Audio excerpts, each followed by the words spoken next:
लगभग नहीं, मैं तो कहूँगा श्योर है। तो वो चैप्टर जो मेरा फेवरेट चैप्टर है, जो पहले सी फाइनल में हुआ करता था, बाद में इंटरमीडिएट में आ गया, और फाइनल का मॉड्यूल एज इट इज आपके इंटरमीडिएट में शिफ्ट कर दिया गया, मॉड्यूल भी एज इट इज शिफ्ट किया गया, कोई चेंजेस नहीं किए गए।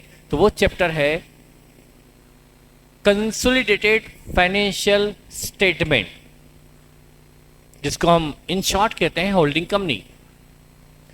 चैप्टर का जो टेक्निकल मतलब हम जो नाम कहें, एक्चुअल में जो कहेंगे कुछ और, लेकिन नाम जो है वो है, उसको शॉर्ट में CFS बोलते हैं। लेकिन CFS का दो मतलब होता है, कैश फ्लो स्टेटमेंट भी होता है, इसलिए कहने में थोड़ा अजीब सा लगता है, लेकिन है CFS कंसोलिडेटेड फाइनेंशियल स्टेटमेंट, ये है चैप्टर का नाम।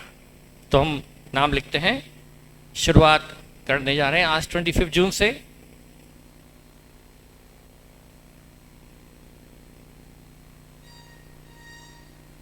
Consolidated financial statement.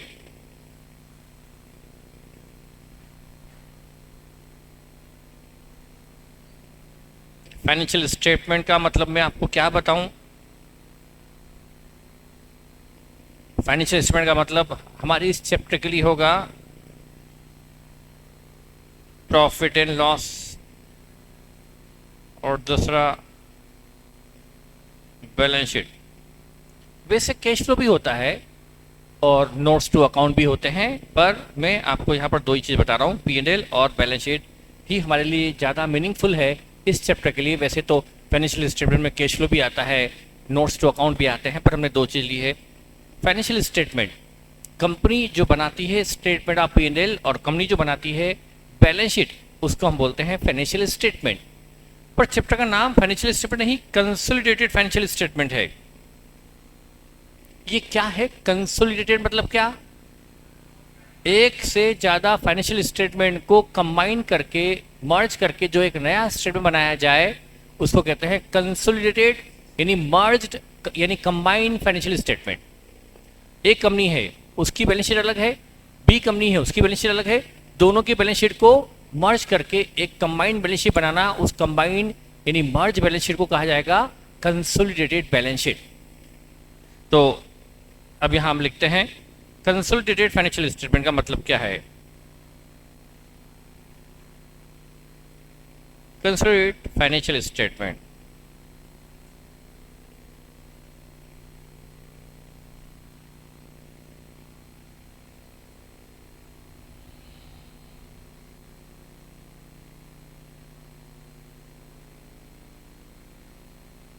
merged or combined financial statement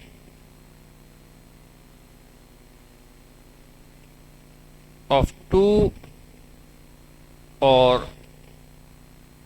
more than two companies,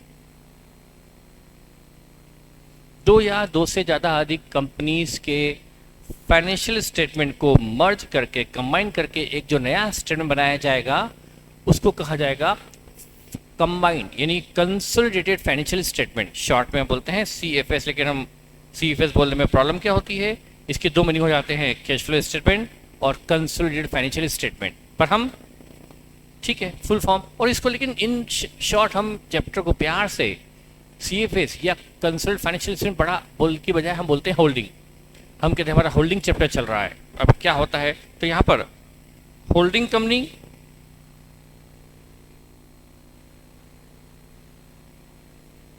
holding company क्या होता है, एक्चुअली क्या होता है, हम यहाँ पर जो चैप्टर का नाम है होल्डिंग कंपनी, इसलिए हम होल्डिंग का मीनिंग पहले देख रहे हैं। होल्डिंग कंपनी क्या होती है? Company which control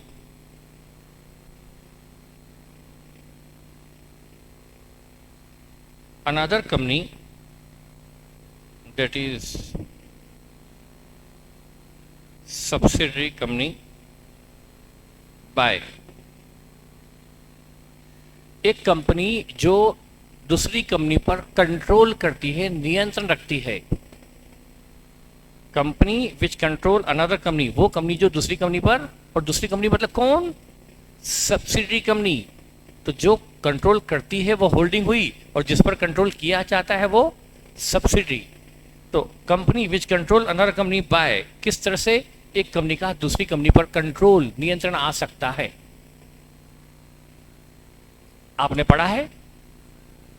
good. Number 1 कौन बोल रहा बेटा? आप बोलिए। बाय एक्वायरिंग मोर देन 50%, 50% से ज़्यादा, बाय एक्वायरिंग मोर देन, ध्यान रखिएगा, more than 50% equity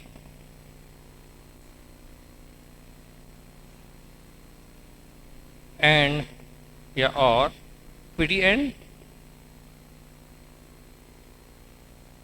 convertible preference share capital.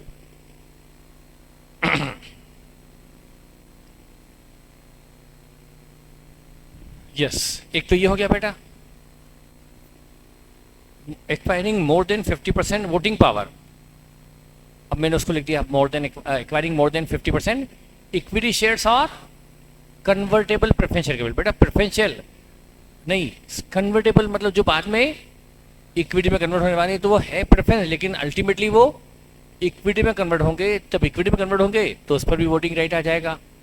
पर अब यदि मेरी कंपनी ए कंपनी है, आपकी कंपनी बी कंपनी है, मेरी कंपनी ने आपके 10,000 शेयर में से 5100 शेयर भी खरीद लिए, 5100, तो ये हो गया मेरा 51% कंट्रोल। मैंने आपके 51% इक्विटी शेयर ले लिए, मतलब अब मेरा आपकी कंपनी में 51% वोटिंग पावर हो गया।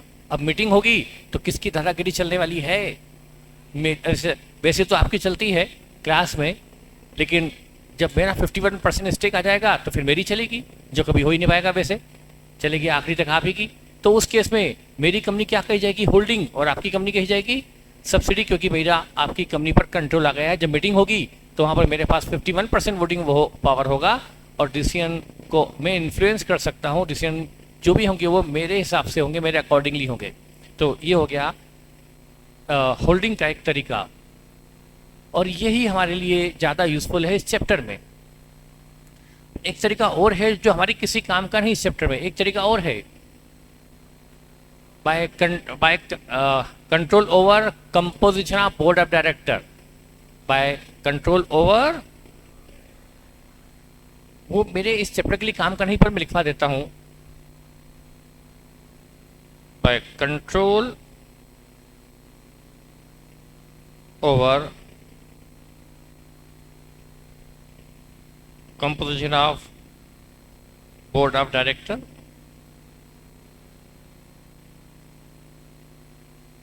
for the purpose of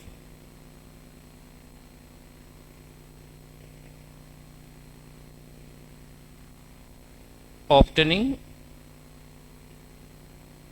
economic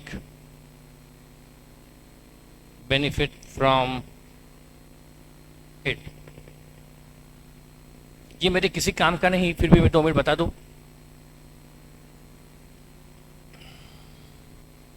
ये क्या है?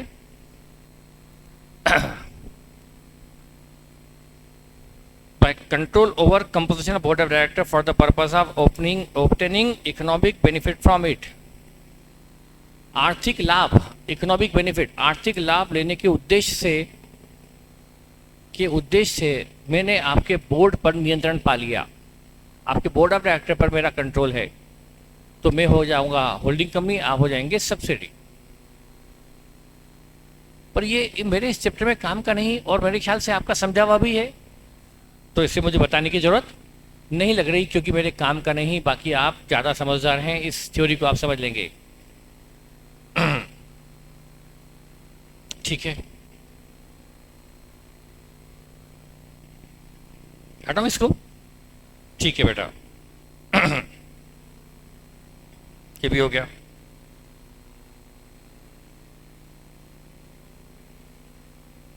ये तो थ्योरी थी, जो हमने समझा कि क्या होता है होल्डिंग, क्या होता है। जिसका कंट्रोल है वो होल्डिंग, जिस पर कंट्रोल है वो सब्सिडी। लेकिन हमारे इस चैप्टर के लिए यूजफुल यही वाला है, वो वाला काम करें। अब रिक्वायरमेंट क्या है? यदि एक कंपनी होल्डिंग है, फॉर एग्जांपल एक कंपनी है मेरी जिसमें मैं डायरेक्टर हूँ, या जो मेरी एक कंपनी है, आपकी है बी कंपनी, ये ऑनलाइन वालों की है सी लिमिटेड। अब मेरा इस एक कंपनी का बी पर भी कंट्रोल है, क्योंकि बी पे 70% स्टेक है ए का, और सी पर भी कंट्रोल है कि इस पर 80% कंट्रोल है ए का, 80% इक्विटी शेयर ए ने ले रखे हैं। अब ए की बैलेंस शीट में इन्वेस्टमेंट इन बी भी आ रहा है और इन्वेस्टमेंट इन सी कंपनी भी आ रहा है। ए ने बी में 70% शेयर लिए हुए इक्विटी, ए ने सी में 80% शेयर लिए हैं इक्विटी। तो ए की पोजीशन, अच्छा ए का अपना बिजनेस भी है, अपनी फिक्स्ड एसेट है, करंट एसेट्स है, करंट लायबिलिटीज हैं। ये ए का अपना खुद का बिजनेस है जो ए कंपनी रन करती है, और ये बी कंपनी में इन्वेस्ट कर रखा है, ये सी कंपनी में इन्वेस्ट कर रखा है।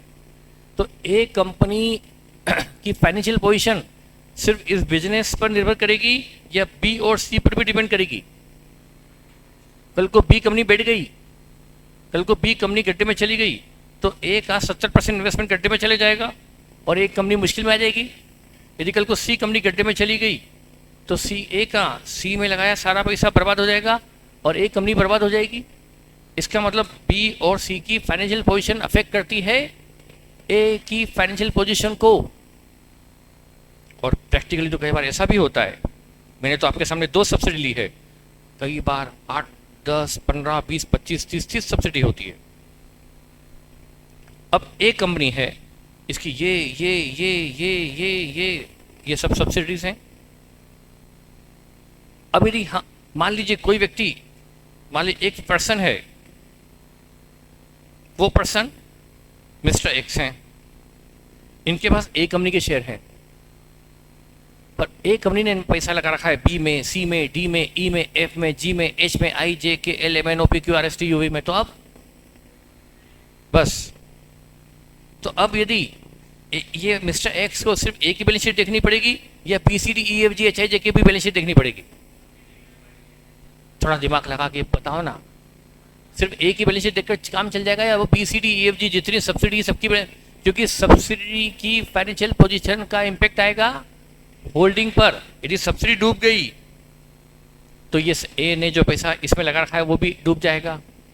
तो ये बैलेंस शीट भी एक इस मिस्टर एक्स के लिए मायने रखती है। तो मिस्टर एक्स को कितनी बैलेंस शीट देखनी पड़ेगी? सिर्फ ए बैलेंस शीट या बी, सी, डी, ई, एफ, जी?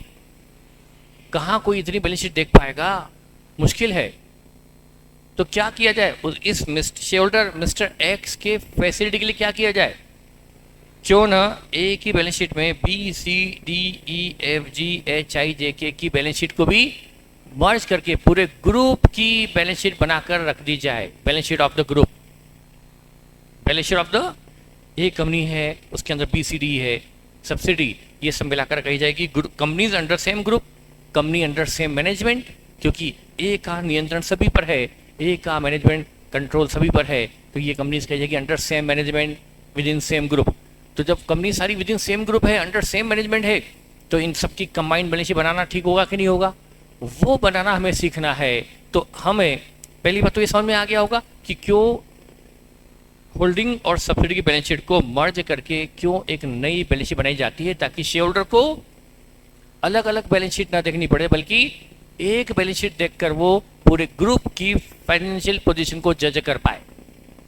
क्या समझ में आया? तो बेटा ये तो पर्पस है कि क्यों बनाया जाता है कंबाइंड कंसोलिडेटेड फाइनेंशियल स्टेटमेंट। इससे ज़्यादा समझना जरूरी नहीं है, आप बड़े समझदार बच्चे हो, समझ में आ गया होगा इतने से में। तो अब करें क्या? अब करना हमें क्या है बेटा? कल को आप सीए बनते हो, बनोगे, बिल्कुल बनोगे, यदि आप बिल्कुल लगे रहोगे तो बनोगे। सिर्फ वही बच्चा सीए छोड़ के बाहर निकलता है जो पहले अटेम्प्ट से ही बट लूज चलता है कि अरे यार होगा, किस्मत के भरोसे जो जाता है एग्जाम देने, तो वो किस्मत के भरोसे ही फिर सीए होगा।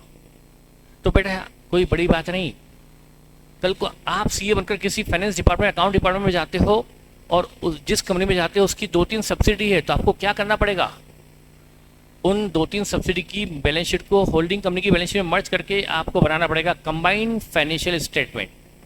तो वो हमें पढ़ना है कंसोलिडेटेड फाइनेंशियल स्टेटमेंट कैसे बनाया जाए। मेरा तो फेवरेट चैप्टर है और मुझे उम्मीद है कि यदि आप मेरे हिसाब से चलोगे तो आपकी इस चैप्टर पे वो ग्रिप होगी जो किसी की भी नहीं होगी। जो टेक्निक हम यूज़ करते हैं, मेरा चैलेंज है कि वो टेक्निक मैंने किसी भी टीचर की नहीं देखी है, क्योंकि ये चैप्टर मेरा आज से नहीं, पिछले 25 साल से पढ़ा रहा हूँ। उसके पहले मैं 30 साल से पढ़ा रहा हूँ, 30-32 साल से तो मैं पढ़ा रहा हूँ, 30 साल से उसके पहले मैंने पढ़ा भी है। तो इस पर मेरा बहुत ज़्यादा अच्छा एक्सपीरियंस है। और जितना चैप्टर लॉजिकल टेक्निकल होता है, मेरी ग्रुप उतनी ज़्यादा होती है। और जिस चैप्टर में वो आ जाए, परसेंटेज आ जाए, जैसे वो NBFC, क्या चैप्टर है, याद करो, तो ठीक है, मैंने उसका भी आपको राइटअप भेज दिया है। चलो, तो अब हम आते हैं, अब हम स्टार्ट क्या करने वाले हैं, how to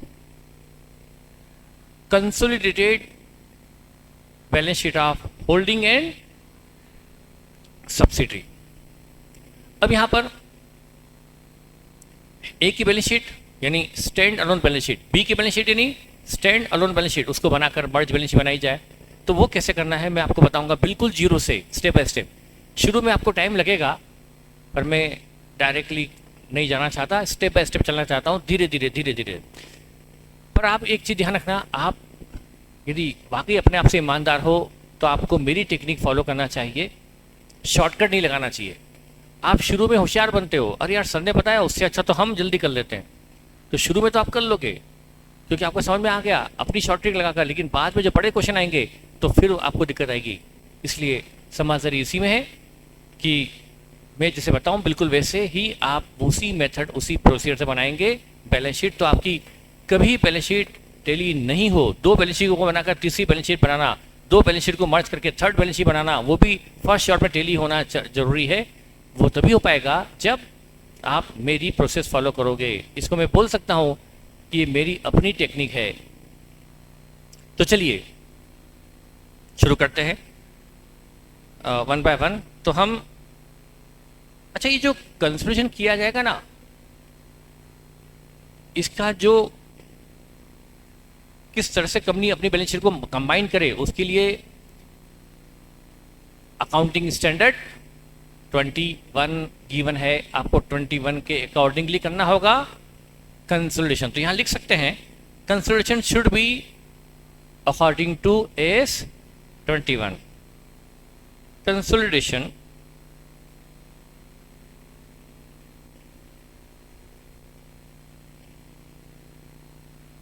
should be according to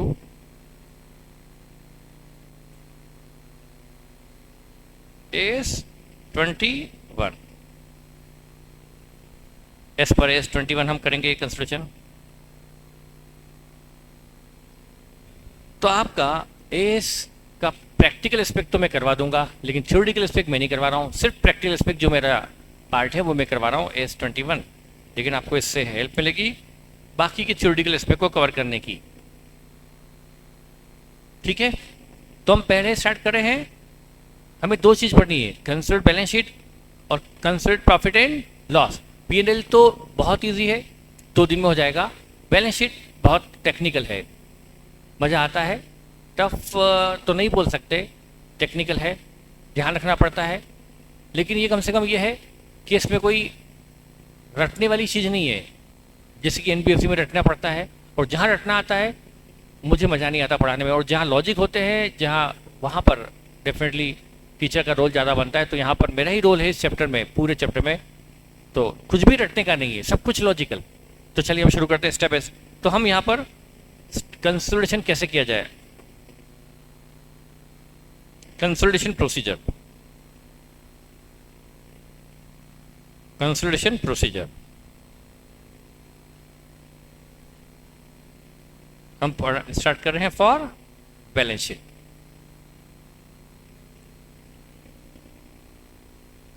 हाँ बेटा, इस चैप्टर के बाद कोर्स पूरा। तो चलिए मैं स्टार्ट करता हूं एग्जाम्पल 1। आपको जल्दी तो नहीं ना कि चैप्टर खत्म करना है, जल्दी करना है। मैं तो बहुत धीरे धीरे, बहुत मतलब स्टेप बाय स्टेप चलूंगा, बहुत लो लेवल से अपर लेवल जाऊंगा। मुझे कोई जल्दबाजी नहीं चैप्टर को खत्म करने की। चैप्टर समझ में आना चाहिए, आपकी ग्रिप होना चाहिए, और ये कहना चाहिए दुनिया के हर आदमी, हर बच्चा हाहाकार करता है इस चैप्टर से। आप ऐसे होंगे जो कहेंगे भाई एग्जाम में आने दो, ये चैप्टर आना चाहिए। आपकी इस पर जबरदस्त ग्रिप होगी।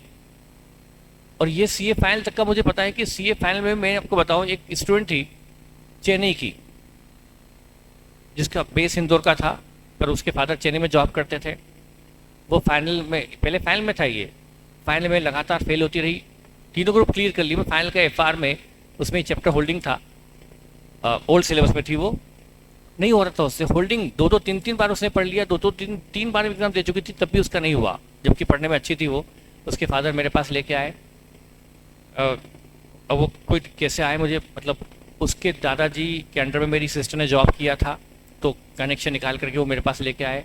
तो उसके बाद मैंने उसको, ये होल्डिंग जो सबसे ज़्यादा उसके लिए ट्रबलसम था, मैंने उसको होल्डिंग, जबकि मैं पढ़ाना बंद कर चुका था एफआर तब तक फाइनल का, फिर मैंने उसको एफआर अलग से बताया कि देखो ये होल्डिंग का प्रोसीजर ये। मैंने उसको 2-3 क्वेश्चन करवाए और फिर हमारा पुराना वीडियो दे दिया। आप उसके बाद, मतलब आपको, खैर आप मेरी बात को तो भरोसा करेंगे ही। उसके बाद उसका उस चैप्टर पे वो ग्रिप आया है कि वो फर्स्ट शॉट में क्लियर हुई। उसके बाद वो जब भी वो चेन्नई से आती है तो मिलने आती है। तो बताना चाहता हूँ कि सिर्फ प्रोसीजर की कमी थी, वो प्रोसीजर उसके पास नहीं थी, तो वो क्वेश्चन उससे बनता ही नहीं था। और आपके पास प्रोसीजर प्लस, उसको मैंने इतना सिस्टमेटिक नहीं बताया था, सीधे 2-3 क्वेश्चन करवा दिए थे मैंने कि इस तरह से क्वेश्चन होते हैं, क्योंकि उसको बेस तो क्लियर था ना, सिर्फ मेथड की कमी थी। आपको मैं मेथड भी समझाऊंगा और टेक्निकल पॉइंट भी। तो चलिए एग्जाम्पल 1 से शुरू करते हैं, 1 bye 1।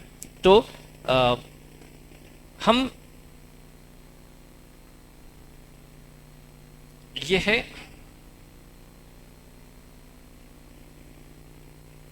Balance sheet of A, ये है balance sheet of B. Balance sheet of B, डेट वेट तो अभी मैं सेम डेट लेके चल रहा हूँ, जो डेट की ये है वही डेट की बैलेंस शीट है।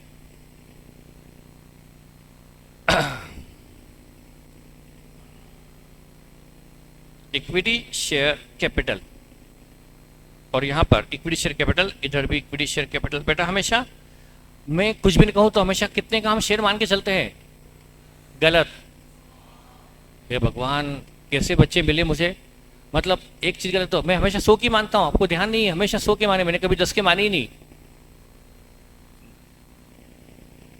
कभी 10 के तो मैंने आज तक नहीं माना शेयर, हमेशा 100 का माना है। सब झूठे हो। अब यहाँ पर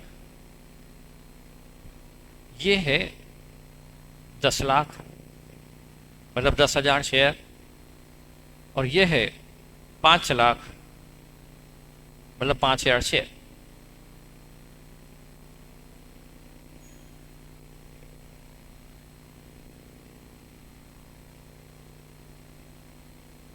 यहां बैंक बैलेंस है, यहां भी बैंक है।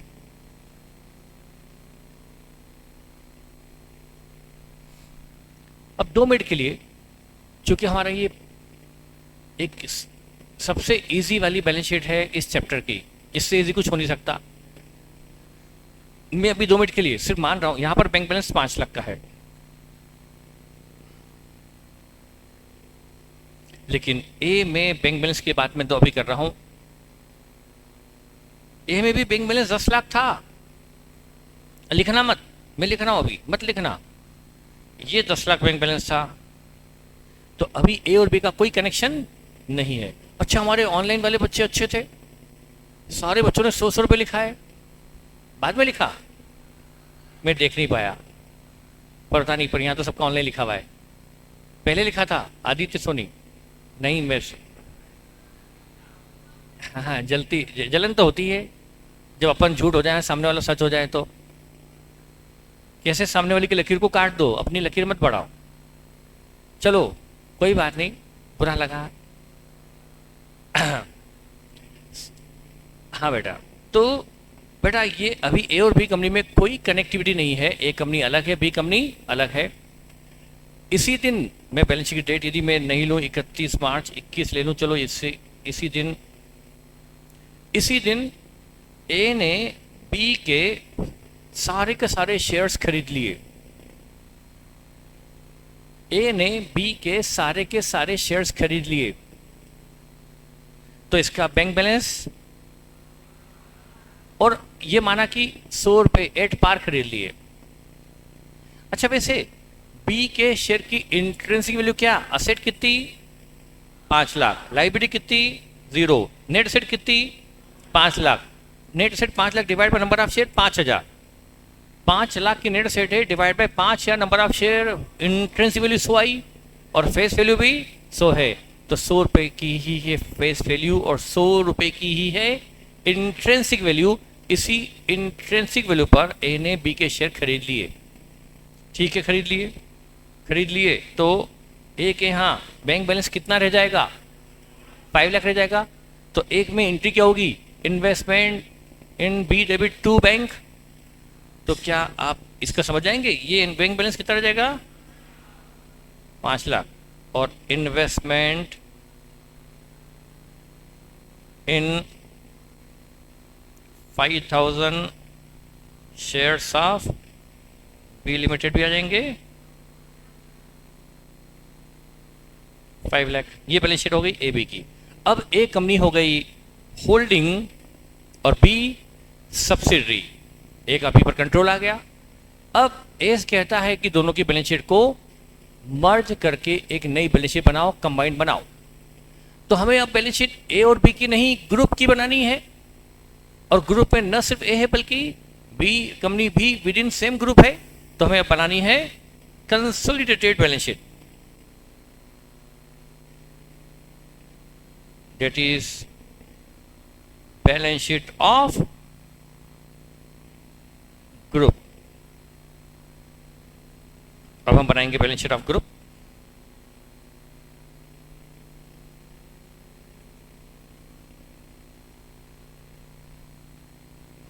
अब देखिए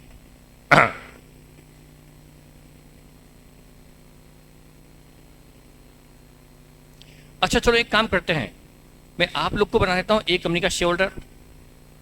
आप लोग को बना दिया मैंने एक कंपनी का शेयर होल्डर। आपने एक कंपनी में कितने लगाए थे,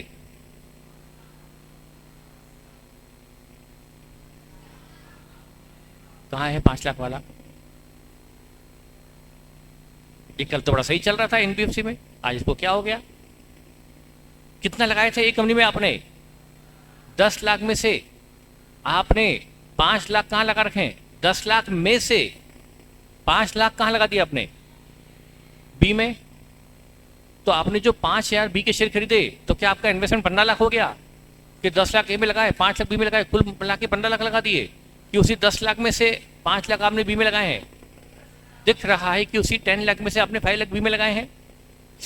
तो ए में रखे हैं 5 लाख और बी में लगा दिया आपने 5 लाख। तो बी में आपने जो पैसा लगा दिया 5 लाख, उसके बाद भी आपकी शेयर कैपिटल तो कितनी है? 10 लाख की है, वो 15 लाख नहीं हुई, करेक्ट? तो ये जो 5 लाख है शेयर कैपिटल, ये इसी 10 लाख में से है, अलग से नहीं है। Is it clear? अच्छा, आपकी कंपनी ने 10 लाख में से बैंक बैलेंस से 5000 शेयर बी के 5 लाख में खरीद लिए। आपने 5 लाख का पेमेंट अपनी जेब से कर दिया, तो बी का बैंक ए का बैंक बैलेंस 5 लाख से घट गया और इन्वेस्टमेंट 5 लाख से बढ़ गए। इसका बी की बैलेंस शीट पे क्या इंपैक्ट आया?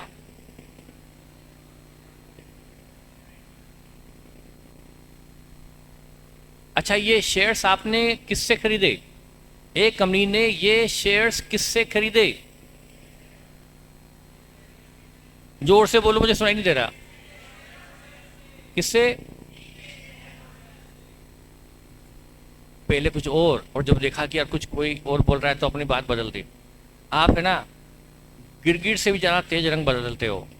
पहले कुछ और बोल रहे थे, देखा कि कोई, अल्टीमेटली फिर से बोलो बी के शेयर होल्डर से। हाँ, ये सही बोला, बी से नहीं। बी ने तो अपने शेयर किसको दे रखे हैं? Mister P, mister Q. B की तो शेयर के पहले से अलॉटेड है। बी ने शेयर अलॉट कर रखे कि नहीं कर रखे? पी क्यू आर एस को। तो ए ने शेयर जो खरीदे बी से नहीं, बी कंपनी तो अपने शेयर्स दे चुकी है बी के शेयर होल्डर को। तो ए ने जो शेयर्स खरीदे हैं ना, वो मार्केट से और किससे खरीदे हैं?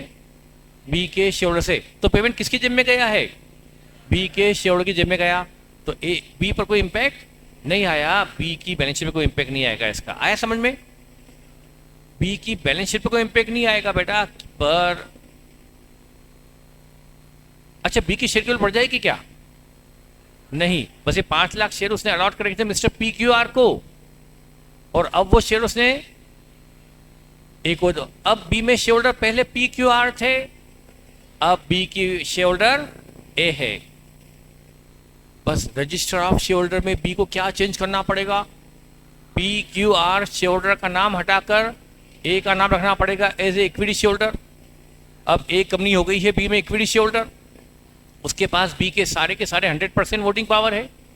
अब डेफिनेटली बी कंपनी हो गई ए की होली, ये बी हो गई ए की wholly owned subsidy, wholly owned subsidy, मतलब पूरा नियंत्रण है, 100% नियंत्रण है। ठीक है, अब चलो शुरू करते हैं।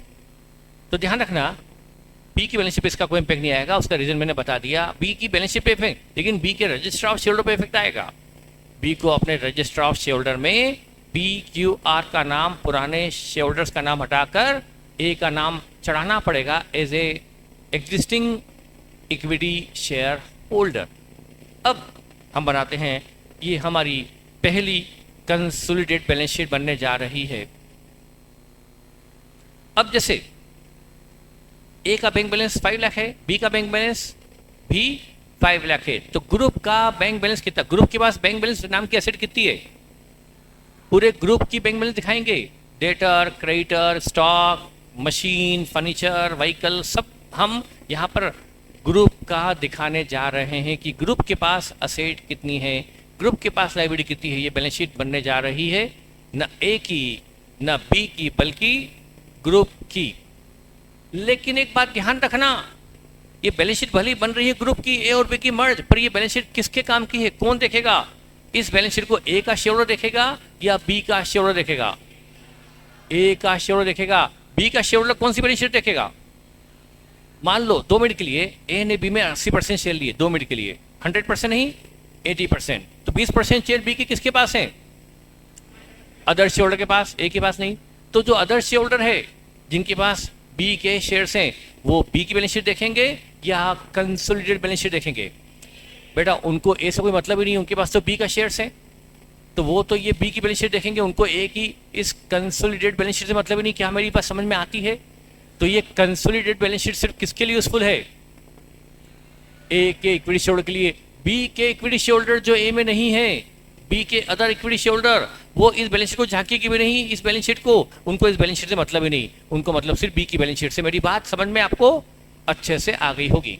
तो हमें यहाँ पर जो बैलेंस शीट बनाना है, कंसोलिडेटेड बना हम ग्रुप के रहे, पर वो यूजफुल है सिर्फ ए के इक्विटी शेयर होल्डर के लिए। तो ये बैलेंस शीट बन रही है from the A company point of view, from the A companies share holder point of view. Is it clear? क्या ये बात भूल तो नहीं जाओगे? चलिए, तो बेटा हम बनाने जा रहे हैं, बैलेंस शीट ग्रुप की है पर from the A company point of view है, ए के एंगल से है न कि बी के एंगल से। चलो, तो अब देखिए ग्रुप की बैंक बैलेंस कितनी बताओ? 10 लाख। आप क्या करो, ए और बी का दोनों का बैंक बैलेंस जोड़ के दिखा दो 10 लाख। अब आपने क्या करा, इसका और इसका सिंगल इफेक्ट ले लिया। ऐसा आपको दो बैलेंस शीट के हर आइटम का क्या लेना है? यदि आपने मेरी इस ट्रिक को फॉलो करा तो आपकी बनने वाली कंबाइंड बैलेंस शीट भी एक शॉट में टेली होगी। और बाय द वे आपकी बैलेंस शीट टेली नहीं हुई, आपके पास उसको रीचेक करके टेली करने का कोई स्कोप नहीं है, करने गए तो ये पेपर आपके हाथ से गया। तो एक समझदार स्टूडेंट की कोशिश नहीं, पूरा टारगेट होगा कि मुझे फर्स्ट शॉट में ये बैलेंस शीट टेली करनी है, और हमारे स्टूडेंट करके आते हैं। आप भी करके आओगे, बस मेरी ट्रिक को फॉलो करना, मेरी सिस्टम को फॉलो करना, अपनी वाली मत चलाना। बस जहां अपनी वाली नहीं चले। कुछ बच्चे होते हैं स्मार्ट, सर हम ऐसे कर लें तो हम तो ऐसे इजीली हो रहा है। समझना वही है, कॉन्सेप्ट वही है, चीज़ें मेरी है, उसको तोड़ मरोड़ के अपने हिसाब से लाते हैं, लेकिन बाद में जब बड़े क्वेश्चन आते हैं तब फिर उनकी हाहाकार मच जाती है, तब वो इस लायक भी नहीं बचते कि वो मेरे सिस्टम को अडॉप्ट कर पाए। तो वो स्मार्टनेस बेटा अच्छी बात नहीं। अपना खुद का तरीका निकालना अच्छी बात हो सकती है, लेकिन इस चैप्टर में ये रिस्क मत लेना। तो हाँ, बैंक बैलेंस पूरे ग्रुप का मिलाकर हो गया 5 लाख प्लस 5 लाख 10 लाख। तो आपने ये दो चीज कट कर दी, मतलब आपने इन दोनों का क्या ले लिया, सिंगल इफेक्ट। अब आप दोनों बैलेंस शीट के हर आइटम का सिंगल इफेक्ट ले लोगे कंबाइंड बैलेंस शीट में, तो क्या नई बैलेंस शीट अपने आप टेली नहीं मिलेगी? बिल्कुल मिलेगी, कोई गलती के चांस ही नहीं है। टोटल टेली ना हो ऐसा पॉसिबल ही नहीं है, इम्पॉसिबल है। तो चलो हमने दोनों का ले लिया। अब ये तो हो गया।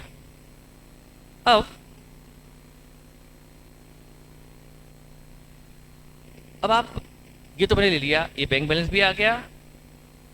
अब बचे 3 आइटम, ए की इक्विटी शेयर कैपिटल, बी की इक्विटी शेयर कैपिटल और investment by A in B 5 lakh. अच्छा, ए और बी कंपनी को अलग अलग मानना है या एक ही मानना है? एक ही मानना है। अब आगे की बैलेंस शीट में बनाने के पहले मैं आपको 30 सेकंड 40 सेकंड सोचने के लिए देना चाहता हूं कि अब क्या करें। 40 सेकंड दिए सोचने के लिए, मुझे जल्दबाजी 40 सेकंड बर्बाद भी होते तो कोई दिक्कत नहीं।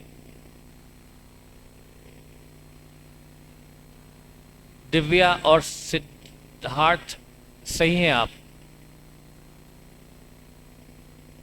युवराज भी सही है, लेकिन प्राची सही नहीं है।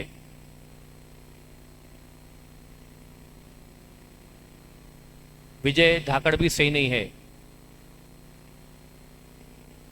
अंचल पाटीदार कुछ हद तक सही बोल रही हैं। हाँ, लवीना भी सही नहीं है और मनीषा भी सही नहीं है। सतीश सही है। आप लोग क्या बोलते हैं? अब बताओ इक्विटी शेयर कैपिटल कितनी आएगी? 10 लाख।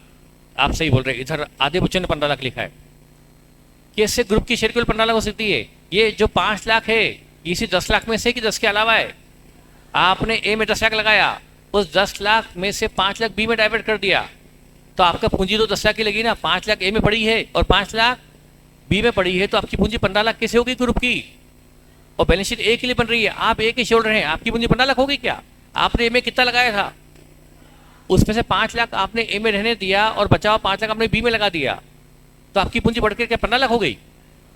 आपने लगाई 10 लाख है, उसी 10 लाख में से तो 5 लाख लगा है, तो आपकी शेयर की तो 10 लाख की रहेगी ना। ये मैंने बताया भी था आपको, आया समझ में? तो आपकी शेयर केवल कभी भी ऐसे दोनों के शेयर केवल जोड़ सकते हैं क्या? 10 लाख और 5 15 लाख। ये 5 लाख इसी 10 लाख में से है कि नहीं? ठीक है, तो अब हाँ, अंचल पाटीदार ने जवाब सही दिया। अब इधर भी मुझे पता है ऑफलाइन से भी कई बच्चों का जवाब सही होगा जो बस अब बोलने की तैयारी में होंगे। कौन मुझे गाइड करेगा अब आगे के लिए?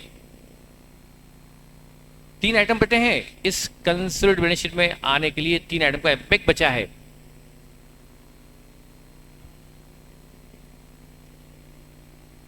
अंचल पाटीदार बिल्कुल सही बोल रहे बेटा।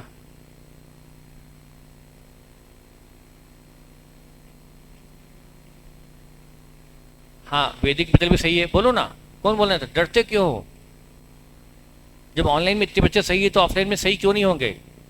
बस ऑनलाइन वालों को डर नहीं लगता, लिखना होता है। आज मैंने नाम भी ले लिया इसलिए कि थोड़ा सा उनको भी सोच समझ के बोलना चाहिए। कोई दिक्कत नहीं, आपने जवाब दिया वही बड़ी बात है। आप जवाब दो ना। अरे हो तो डरपोक। कौन बता रहा है? कोई नहीं। मुझे लगता है जवाब आपके पास है पर आप डर रहे हो देने में। बोलिए बेटा। पहली बात आपकी तारीफ करूंगा कि इतने सारे डरपोक बच्चों में एक तो हिम्मत वाला निकला, बाकी सब तो डरपोक है। बोलो। इक्विटी शेयर के बाद बी नहीं आएगा। इन्वेस्टमेंट इन शेयर बी हमारे यहाँ इस ग्रुप की बैलेंस में नहीं आएगा। ठीक है, और क्या नहीं आएगा? ये भी नहीं आएगा और ये भी नहीं आएगा। मतलब ए की बैलेंस शीट में जो असेट है 5,000 शेयर और बी, तो ये आप सही बोल रहे हैं। क्या वजह है कि ये नहीं आएगा? बेटा मैं एक एक पॉइंट को बिल्कुल बारीकी से हम बिल्कुल उसकी धज्जियां उड़ा दे एक एक पॉइंट की समझ कर। मुझे कोई जल्दबाजी नहीं, आपसे पूछ कर समझ कर आगे बढ़ेंगे क्योंकि बहुत इंपॉर्टेंट पॉइंट है। बेटा ये 5,000 शेयर ये 5000 शेयर्स इन बी ए के लिए क्या है, असेट, और यही 5000 शेयर्स बी, यही 5000 शेयर्स ये बी के लिए क्या है, ए के लिए ये 5000 शेयर असेट थे, बी के लिए 5000 शेयर लाइब्रेरी थे, पर ग्रुप के लिए अब ए और बी अलग अलग नहीं रहे, बल्कि जब तक ए और बी अलग अलग थे, ए के लिए 5000 शेयर इन बी असेट था और बी के लिए 5000 की शेयर कैपिटल लाइब्रेरी थी। पर अब हम बैलेंस शीट ना ए की बना रहे हैं ना बी की, बल्कि ग्रुप की बना रहे हैं, दोनों कंपनी को अलग अलग मानना है, एक ही मानना है। तो ये 5000 हम असेट से एलिमिनेट कर दे और 5000 लाइब्रेरी से एलिमिनेट कर दे, कॉमन डेट की तरह इसको कैंसिल कर दें।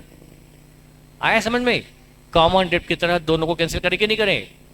ये 5000 जो इक्विटी शेयर कैपिटल यही तो ए के पास है, तो यहां पर क्या किया जाए,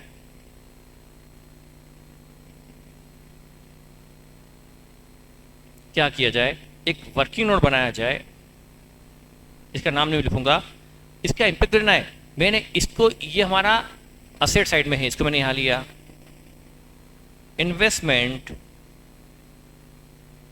इन B limited 5000 share rate of 100, ये 5 लाख। मैंने इस इन्वेस्टमेंट का सिंगल इफेक्ट लेना था, वो मैंने बैलेंस शीट बना लेते हुए वर्किंग नोट में ले लिया, पर सिंगल इफेक्ट तो लिया, पर रफ में लिया, मतलब वर्किंग नोट में लिया, मेन बैलेंस शीट में नहीं लिया बल्कि वर्किंग नोट में लिया, पर सिंगल इफेक्ट तो ले लिया। लिख लिया बेटा, तो मैंने इसका भी सिंगल इफेक्ट ले लिया, अब इसका भी ले लूं। इसका क्या करूं, इसको कैपिटल में जोड़ूं, जैसे बैंक बैलेंस में बैंक बैलेंस जोड़ा, इसको कैपिटल में जोड़ूं या ना जोड़ूं। इसको जोड़ना टेक्निकली गलत क्यों हो रहा है, समझ में आ गया बेटा। आपकी केवल 15 लाख कैसे हो गई, आपने ए में लगाया कितना, तो बी में उसी 10 लाख में से 5 लाख वो लगा देने से उसी 10 लाख में से आपकी केवल 15 लाख थोड़ा हो जाएगी। ऐसे तो आप, मेरी बात समझ में आ गई होगी, तो मैं और एक्सटेंड ना करूं। तो ये बी की शेयर कैपिटल कभी भी ए में नहीं जुड़ेगी। क्यों नहीं जुड़ेगी, उसका रीजन आपको मैंने बता दिया, लॉजिक। बाद में ऐसा ना हो कि वापस से जब बोलूं कि बी की शेयर कैपिटल ए में नहीं जुड़ेगी तो 0 सन्नाटा नजर आने लगे दिमाग पर। मैं बार बार लॉजिक नहीं समझा सकता, उससे और कंफ्यूजन बढ़ता है। तो ये शेयर कैपिटल जो है बेटा, इसको मैं क्या करूं, बी की शेयर कैपिटल को ए में जोड़ूं शेयर कैपिटल में, या इसमें से लेस कर दूं, less equity share capital of B limited. ये भी वही 5000 shares at the rate of 100 है, 5 लाख। ये 5 लाख बेटा डेबिट बैलेंस था और ये 5 लाख क्रेडिट बैलेंस था, तो दोनों जुड़ेंगे या सेट ऑफ हो जाएंगे। यहाँ आ गया नील, तो बैलेंस शीट में इसका कोई अमाउंट नहीं पहुंच पाएगा, बैलेंस शीट तक इसका अमाउंट नहीं पहुंच पाएगा। Is it clear. हाँ, उसी 10 लाख में से 5 लाख उसने बी में लगाया है, 10 लाख की कैपिटल में से ही 5 लाख लगाया है, तो कैपिटल कोई 15 लाख नहीं होगी बेटा। तो ये सिंगल इफेक्ट हो गया investment by A in B और इक्विटी शेयर कैपिटल बी का, दोनों को हमने बिठा दिया, क्रॉस टेली कर दिया। समझ में आ गया। ये ग्रुप के लिए असेट था और ये ग्रुप के लिए लाइबिलिटी था, तो दोनों को क्या कर दिया, क्रॉस कैंसिल कर दिया, लाइक ए कॉमन डेप्ट। क्या ये पॉइंट में क्रिस्टल क्लियर मान लूं, ठीक है। अब ये 10 लाख बचा, ये तो इजीली आ जाएगा, equity share capital of A 10 lakh, 10,000 share eight the rate of 100, ये तो आपने लगाई था बस। ये हो गई पहली कंसोलिडेट बैलेंस शीट। हमने सारे आइटम का सिंगल इफेक्ट लिया, कुछ बैलेंस शीट के अंदर कुछ बैलेंस शीट के बाहर वर्किंग नोट में, पर हमने एक एक आइटम का सिंगल इफेक्ट तो लिया।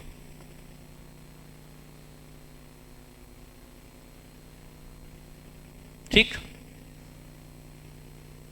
अब आप जब घर पे इस क्वेश्चन को करेंगे सेम टू सेम, तो आप क्या करेंगे, जब मैं आप, मुझे पता है कि हाँ हमारे बच्चों में होशियारी होती ही है, यदि मैं आपको भी क्लास में दूंगा ना ये क्वेश्चन करने के लिए, ये मेरा पुराना 25 साल का एक्सपीरियंस है स्टूडेंट से, और आप कोई अनोखे स्टूडेंट नहीं हो। यदि मैं आपको सेम टू सेम क्वेश्चन दूंगा ना, तो आप क्या करोगे, ये लिखोगे और ये सब कुछ नहीं करोगे। बोले हो तो सर बैलेंस शीट 1 मिनट बना दोगे, पर प्रोसीजर फॉलो नहीं करोगे कि हम नीचे ये चीज़ लिखें, फिर ये लिखें, फिर उसको नील करें, और मैं बोलूँगा बनाओ बैलेंस शीट। हाँ सर 1 मिनट बना के दे दोगे, 1 मिनट नहीं, 20 सेकंड में, 20 नहीं 10 सेकंड बना के दे दोगे, सर ये बैलेंस शीट बन गई ग्रुप की। पर जो मैंने प्रैक्टिस फॉलो की कि 5 लाख यहाँ लिखा, फिर 5 लाख नीचे लिखा, उसको क्रॉस कैंसिल किया, फिर 0 लिखा, ऐसा नहीं करोगे, प्रोसीजर फॉलो नहीं करोगे, सारे आइटम का सिंगल इफेक्ट देने के बजाय शॉर्टकट लगाओगे, क्योंकि आपको बैलेंस शीट जल्दी बनाने की जल्दबाजी होगी, पर उससे आपका सिस्टम फेलियर हो जाएगा। आया समझ में? क्या करूं? मैं जब क्वेश्चन देके पीछे घूमता हूं ना, तो हमारे कई सारे ओवर स्मार्ट बच्चे मिल ही जाते हैं। सर बैलेंस शीट आ गई, 1 सेकंड में आ गई। सर आपको तो आधा घंटा लग गया बनाने में, आपने तो 20 मिनट लगाए। सर मैंने तो 20 सेकंड में बना दी, मैं महान। आ जाओ भी मेरी जगह, फिर आगे पढ़ा दो, दूं क्वेश्चन चेक करूं, और वो ओवर स्मार्ट स्टूडेंट बच्चे ढूंढ के दूं, और जो ओवर स्मार्ट मिलेगा उसका क्या करेंगे अपन? उसकी जेब से जितने रुपए जेब में होंगे सब निकाल लेंगे और उससे पार्टी करेंगे, और पैसे नहीं होंगे तो घड़ी निकाल लेंगे। ये देखो इसने अपनी घड़ी संभाल ली, घड़ी के नाम पर घड़ी पकड़ ली, कहीं मेरी घड़ी नहीं चली जाए। अब मैं क्लास में कराऊं या घर के लिए दूं? पर घर पे तो आप अपनी कलाकारी लगाओगे ना, कौन देखे घर पर कि आप कितने ओवर स्मार्ट हो।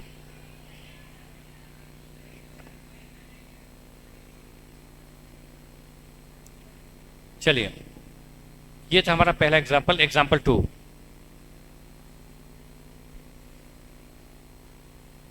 एग्जाम्पल 2,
खुद में सिंसियरिटी रखेंगे, ऐसे बच्चे बहुत कम मिलते हैं जो ईमानदारी से मेरी ट्रिक को फॉलो करते हैं, और वही आखिरी तक सक्सेस होते हैं।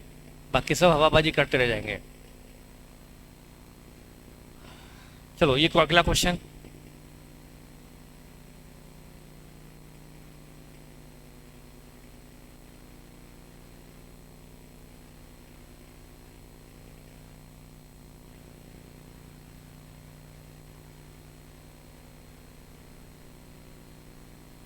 ए limited acquired all equity share of be on 31 मार्च 2022। अभी जिस दिन की बैलेंस शीट है उसी दिन ए ने बी के सारे शेयर खरीदे हैं।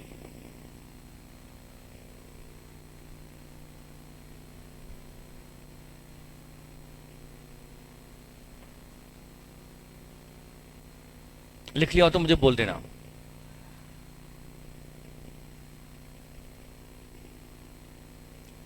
अब बताओ बी की इंट्रेंसिक वैल्यू क्या है, या फेस वैल्यू? ये देख के बोलो क्या? सो असेट लेस असेट कितने की? 5 lakh, liability 0, net asset 5 lakh, divide by number of share 5000, intrinsic value आई 100। तो 100 में ए को चाहिए कि बी के शेयर कितने में खरीदे? 100 रुपए में खरीदे, पर ए ने बी के शेयर 6 लाख में खरीदे। बचा bank balance 4 lakh eight the rate of 120 पर शेयर। 5 शेयर 120 में खरीदे, 12 में 60, 6 लाख में खरीदे। ये ए ने बेवकूफी की है क्या?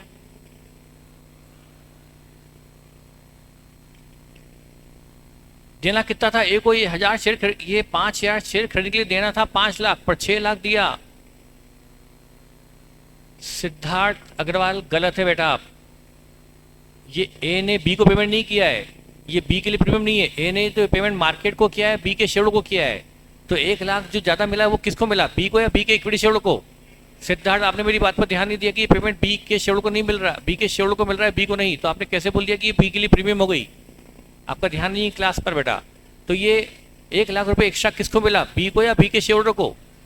तो बी में थोड़ा आया जो बी इसको प्रीमियम, और बी तो कभी के शेयर इशू कर चुकी, अब थोड़ा वो शेयर इशू करेगी दोबारा, वो तो 5,000 शेयर जो इशू कर चुकी मार्केट में, उसी मार्केट से ए ने खरीद लिए। तो बताओ ए ने कितना ज़्यादा दिया? अब देखिए क्या होता है, इस 1 लाख को क्या कहा जाए। ए ने जो 1 लाख एक्सेस दिया है, ए ने 6 लाख देकर असेट कितनी मिली, 5 लाख। तो 1 लाख जो ऊपर दिया, 6 लाख देकर उसे असेट मिली है 5 लाख की, तो 1 लाख जो ऊपर दिया वो ए का लॉस है या नहीं? ये ए ने जानबूझकर दिया है या गलती से दे दिया? और जानबूझकर नहीं, मतलब ये जानबूझकर दिया है, गलती से नहीं दिया। तो ये by incident by accident 1 lakh नहीं चला गया जेब से जो लॉस मान लिया जाए। जानबूझकर कोई देते तो लॉस होता है क्या? जानबूझकर दिया कोई लॉस थोड़ा है। समझ में आया? आप अपने किसी प्रिय को, जो भी आपके नियर डियर हैं, और वो नियर डियर आपके कौन है मुझे पता नहीं, कौन है मुझे पता नहीं, तो जैसे आप बॉयज़ क्या बोलोगे भाई हमारी प्रिय, तो आजकल दुनिया में माँ बाप और टीचर तो की कोई वक्त नहीं रही। इस उम्र में आदमी को सिर्फ अपना फ्रेंड्स दिखाई देते हैं, और ना माँ बाप और ना कोई टीचर। अरे मेरा नाम मत लो। तो अब मान लो मैं पार्टी दे रहा हूं, आप अपनी गर्लफ्रेंड को गिफ्ट देते हो, वो लॉस होता है क्या? बाद में सिर पीटते हो, छाती पीटते हो, और लॉस हो गया, लॉस हो गया। लेकिन वो गिफ्ट गलती से आपकी गर्लफ्रेंड को भेजा था, वो लड़का चुपके से जाकर किसी और को दिया है, पता नहीं अननोन को, तो फिर वो आपके लिए लॉस है। तो जो इंसिडेंट, हे भगवान, तो जो जानबूझ के दिया जाए वो गिफ्ट नहीं, पर जो गलती से हो जाए वो बाय इंसिडेंट हो जाए वो लॉस है। तो ये 1 लाख ए ने जानबूझकर मार्केट से 120 में सोच समझ कर 120 रुपए में खरीदे, तो ये 1 लाख जो ऊपर दिया ये लॉस है या नहीं? नहीं। फिर इसको कहाँ दिखाया जाए? अच्छा बेटा, कैंसिल कितना होगा? कॉमन डे 5 लाख कैंसिल होगा, कितना बच जाएगा? 1 लाख बचेगा, उसको कहीं तो दिखाना पड़ेगा। किस नाम से दिखाऊं? जो शेयर इशू करता है उसके लिए प्रीमियम होती है।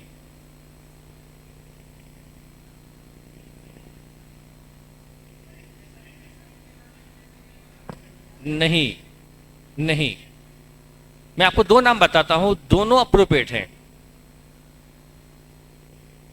हमने बी को एक तरह से बी के 5,000 शेयर खरीद लिए, मतलब एक तरह से हमने बी को एक्वायर कर लिया कि नहीं कर लिया? ये एब्जॉर्प्शन का अनादर वे है। उसको बंद किए बगैर उसको अपना बना लो। बी को बंद किए बगैर उसको एक्वायर करने का तरीका है कि बी के इक्विटी शेयर खरीद कर रख लो अपने पास। तो बी कंपनी हमारी हो गई कि नहीं हो गई? हमने बी को खरीद लिया कि नहीं खरीद लिया? ये होता है absorption without winding up of B. हाँ, यदि बी को बंद करके उसके शेयर उसको खरीद लेते तो वो हमारा चैप्टर अमल कमीशन हो जाता, लेकिन हमने बी को बंद किए बगैर बी को एक्वायर कर लिया, तो ये होल्डिंग सब्सिडी का चैप्टर हो गया। तो हमने बी को एक्वायर कर लिया। बी को एक्वायर करने के लिए कितने दिए? 6 लाख। बदले में एसेट कितनी मिली? तो हमने 1 लाख जो ज्यादा दिए वो टच टच ऐसा मत करो, कुछ जवाब दो, मत करो। इसके मैं 2 नाम बताऊंगा, दोनों नाम आपको सही लगेंगे। पहला नाम बताऊंगा वो आपको अजीब लगेगा लेकिन वो सही है, जो आपने कभी सुना नहीं होगा। हाँ, यहाँ कुछ बच्चे ऑनलाइन में भी सही बोल रहे हैं, कुछ ऑफलाइन में भी सही बोल रहे हैं। सिंपल सी बात है, हमने बी को एक्वायर कर लिया, ये मान लो। एक्वायर करने के लिए कितना दिया? जब हमें पता है कि वहां असेट 5 लाख की है, फिर 6 लाख क्यों दे रहे हो? डेफिनेटली बी में कुछ दिख रहा होगा आपको। क्या दिख रहा होगा बी में? बी में क्या दिख रहा है जो आप 1 लाख ज्यादा दे रहे हो? जब दिख रहा है कि असेट 5 लाख की है तो उसको आपने 5 लाख में क्यों नहीं खरीदा, 6 लाख क्यों दिए? क्योंकि आपको बी में कुछ प्लस अच्छा दिख रहा है, तभी तो 1 लाख ऊपर दे दिया। तो जो आपने 1 लाख एक्सेस दिया है, पहली बात तो आपका लॉस नहीं है बल्कि वो असेट है। अब वो इन्वेस्टमेंट के नाम से आए या गुडविल के नाम से आए, वो गुडविल है। जब हम पेमेंट करें 6 लाख और असेट मिले 5 लाख, तो जो 1 लाख एक्सेस दिया है वो गुडविल है। पर उसका एक और नाम है, पर वो नाम भी लिखते हैं, वो है, समझो, सुनना समझना। जैसे कि मैं हूं ए कंपनी का डायरेक्टर और आप हो बी कंपनी के इक्विटी शेयरहोल्डर। आपने शेयर किससे खरीदे? बी से, ठीक है। बी ने आपको 100 रुपए में अलॉट किए थे, बी तो 100 में अलॉट कर दी, बी को कोई प्रीमियम नहीं मिली, बी ने 100 में अलॉट कर दिया आपको, आप अब शेयर होल्डर हो। अब मेरे दिल में आया कि मैं आपकी पूरी की पूरी कंपनी को कैप्चर कर लूं। मैंने, जैसे आपको पता हो, बहुत पुरानी बात है, जैसे लक्ष्मी मित्तल का नाम सुना है? लक्ष्मी मित्तल एक लेडी है ना, जो राष्ट्रपति बनने वाली, वही ना लक्ष्मी मित्तल। तो बोलो ना फिर कौन है लक्ष्मी मित्तल? बोले हाँ पता है सर। पता सब होता है पर आता कुछ नहीं। कौन है? एक बहुत धनी लेडी, धनवान महिला है ना, लक्ष्मी नाम है। अरे बेटा वो एक उद्योगपति का नाम है लक्ष्मी मित्तल। हवाजी ऐसी करते हो? पूछा हाँ आता है सर। हाँ आता है। कौन है? बोले पता नहीं। आता सब है, बताते कुछ नहीं हो। तो लक्ष्मी मित्तल एक स्टील इंडस्ट्री के जाने माने बिजनेसमैन है। एक कंपनी थी ऑर्सेलर, ऑर्सेलर कंपनी भी स्टील सेक्टर में थी। लक्ष्मी मित्तल को लगा कि मुझे वो ऑर्सेलर कंपनी जो है स्टील सेक्टर में, वो भी खरीदना है ताकि मेरा स्टील सेक्टर में साम्राज्य हो जाए और मेरी दादागिरी चले स्टील सेक्टर पर। मैं, वो स्टील किंग ही माने जाते थे। यदि उनका स्टील सेक्टर पर, स्टील बिजनेस में पूरी दुनिया में कब्जा हो जाए तो वो जो चाहे रेट पे माल बेच सकते हैं, मोनोपोली हो जाएगी। तो उन्होंने ऑर्सेलर कंपनी के डायरेक्टर से बात करी कि अपनी कंपनी बेच दो। तो ऑर्सेलर कंपनी एक पब्लिक लिमिटेड कंपनी थी, उसके डायरेक्टर ने लक्ष्मी मित्तल को कंपनी नहीं बेची। तो लक्ष्मी मित्तल ने क्या किया? उस कंपनी को अपना बनाने के लिए ओपन मार्केट से शेयर्स की खरीदारी शुरू कर दी। लक्ष्मी मित्तल ने मार्केट से शेयर्स की खरीदारी शुरू कर दी। तो बताओ, लक्ष्मी मित्तल ने जब शेयर्स की खरीदारी शुरू की, जब ये ऑर्सेलर कंपनी के इक्विटी शेयर को पता पड़ेगा कि लक्ष्मी मित्तल इस कंपनी को बनाने के लिए अपने शेयर खरीदे जा रहे हैं, खरीदे जा रहे हैं, खरीदे जा रहे हैं, खरीदे जा रहे हैं, तो क्या होगा?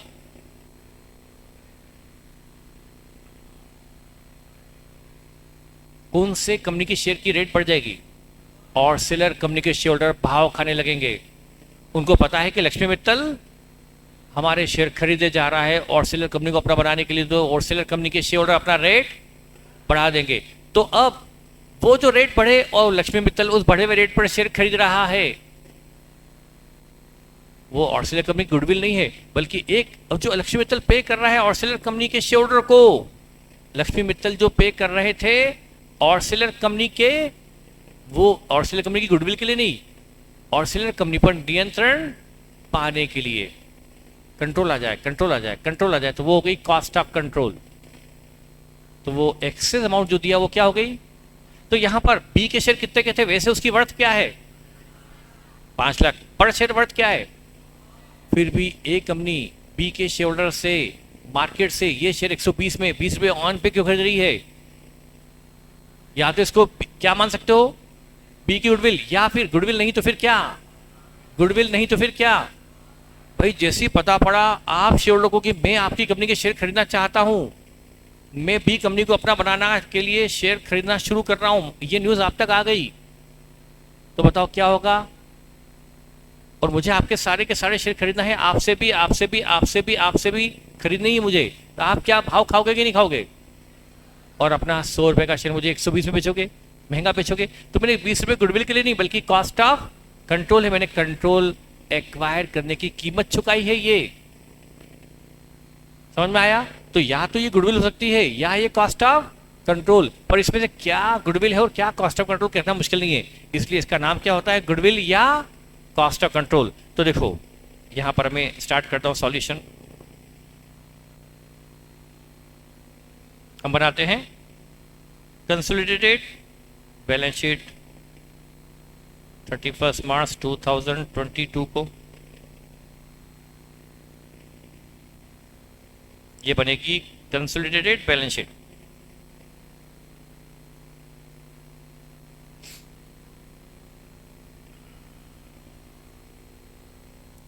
शुरू करो बेटा। और हमारा एक वर्किंग नोट बनेगा, वर्किंग नोट बनेगा ना एक।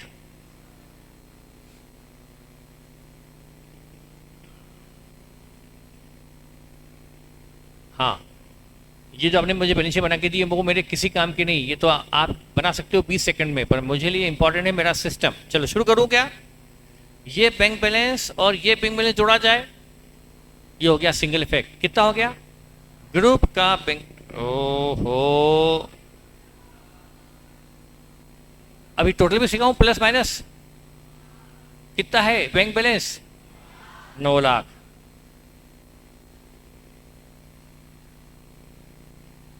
ये हमने बैंक बैलेंस का दे दिया single effect.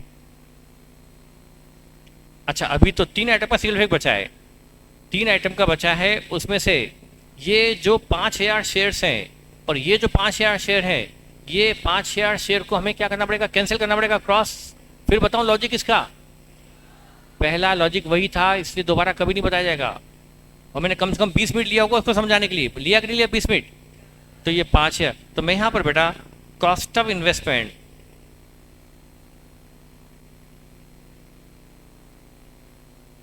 Bye A in B, यानी वो 5000 शेयर्स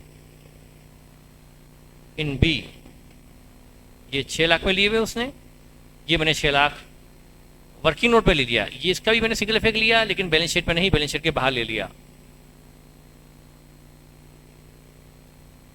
अच्छा, ये 5 लाख को मैं क्या करूं? शेयर कैपिटल में जोड़ूं या कॉस्ट ऑफ इन्वेस्टमेंट से लेस करूं? इसको शेयर कैपिटल में नहीं जोड़ेंगे, बल्कि कॉस्ट ऑफ इन्वेस्टमेंट से less. Equity share capital of B held by A, कितने?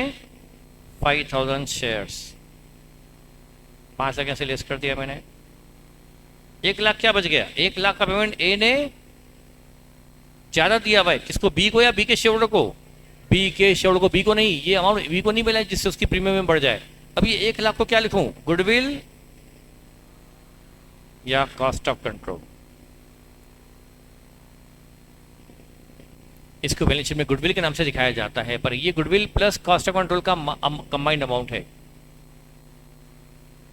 ये 1 लाख, 1 लाख, अच्छा 5 लाख से 5 लाख कैंसिल हो गया, लेकिन 1 लाख कैंसिल नहीं हो पाया। 1 लाख बैलेंस शीट में आएगा कि नहीं आएगा? 5 लाख कैंसिल होगा, लेकिन 1 लाख जो ज्यादा दिया हो तो बैलेंस शीट में आएगा। तो इसको बैलेंस शीट में किस नाम से दिखाऊं? गुडविल के नाम से। गुडविल के नाम से दिखाते हैं 1 लाख, और ये भी हो गया। अब क्या बचा? उसका भी सिंगल इफेक्ट ले लो, इसका भी ले लो, इसको भी ले लो, यहां पर 10 लाख। ये आपकी बन गई दूसरी कंबाइंड बैलेंस शीट। दूसरी, ये हमारी सेकंड कंसोलिडेटेड बैलेंस शीट है, जो बहुत इजी थी। Is it clear? हो गया? आगे बढ़े, जल्दी चलिए। ये हमारा एग्जाम्पल सेकंड था, पर मैं आपको प्रैक्टिस के लिए अभी करवाऊं या अभी दे दूं एक? पर होशियारी तो करोगे, पर क्या आप इसके लिए तैयार हो कि जो होशियारी करे उसकी कॉपी में लाके दिखाऊं यहाँ स्क्रीन पर? जो बच्चा होशियारी करेगा, क्या गर्ल्स इस बात के लिए अग्री हैं? क्योंकि गर्ल्स को जब ऐसा कुछ सुनने को मिलता है तो सबसे ज़्यादा बुरा उनको लगता है, यहाँ उनके गंगा जमना शुरू हो जाती है उनकी। बॉयज़ पर तो फर्क नहीं पड़ता, वो तो वैसी बेशर्म है। आप यहाँ क्या पूरा इंडोर फिट के पूरे इंडोर में दिखा दूँ उनकी कॉपी, क्या फर्क पड़ता है? गर्ल्स को जरा सा कुछ बोल दिया तो गंगा जमना शुरू हो जाएगी यहाँ पर, ढिंडोरा कर मेरा नाम कैसे ले लिया सबके सामने। चलो गर्ल्स को छोड़ दो। अरे बेटा, मेरी 12 बज जाती है।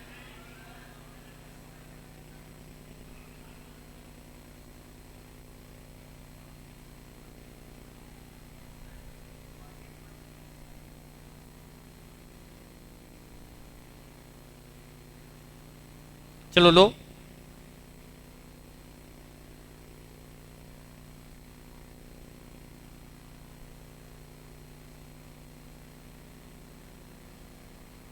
ये ए लिमिटेड,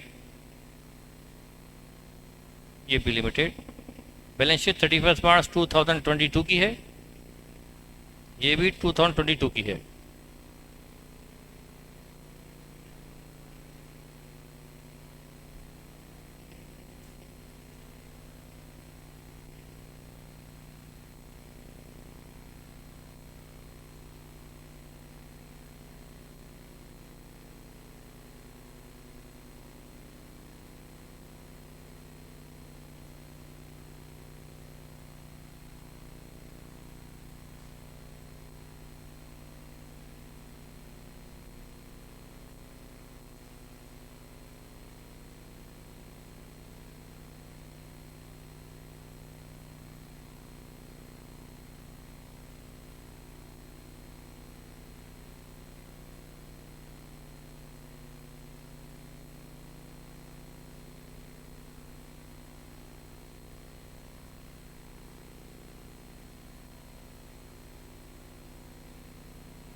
कमजोर दिल वाले नाडा सर की क्लास ना लेवें, बोर्ड लगा दो।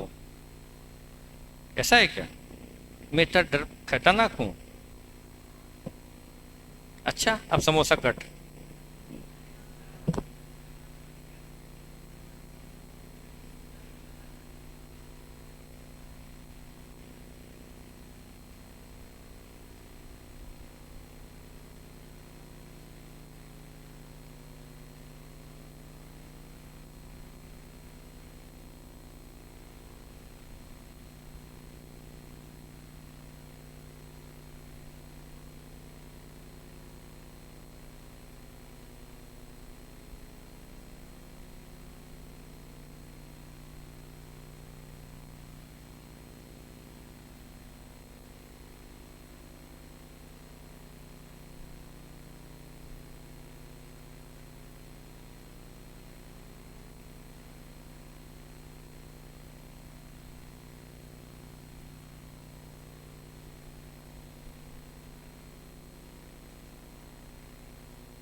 मैंने आपको चैलेंज कहा था, चैलेंज दिया था कि इतने सालों का इतिहास है, इतिहास गवाह है कि कभी स्टूडेंट टीचर की नहीं सुनता, वो अपनी वाली चलाता है कि मुझे जो अच्छा लग रहा है। यदि बेटा आप क्या, अब आपने अपनी वाली चलाई कि नहीं चलाई, अपनी सोची कि नहीं सोची? असेट 20 लाख दिखा रहे हो, 20 लाख कहाँ से आ गई? अच्छा बताओ, ये 10 30 और 8 लाख कटेगा तो कितना आएगा? 18 30। अब वो 20 लाख लिख दिया, कैसे मान लूँ 20 लाख? भाई मैंने तो ऐसे नहीं किया ना, मैंने वैसे किया क्या जैसा आप कर रहे हो? मैं वही तो बोल रहा हूँ, मैंने ऐसा किया क्या? नहीं किया। ये आप अपने अपना दिमाग लगाया। मैंने क्या कहा, ऐसे बच्चे मिलते ही हैं बेटा जो अपना दिमाग लगाते कि हम तो सर से ज़्यादा स्मार्ट है, हम अपना ही दिमाग लगा के नई मेथड निकाल करेंगे।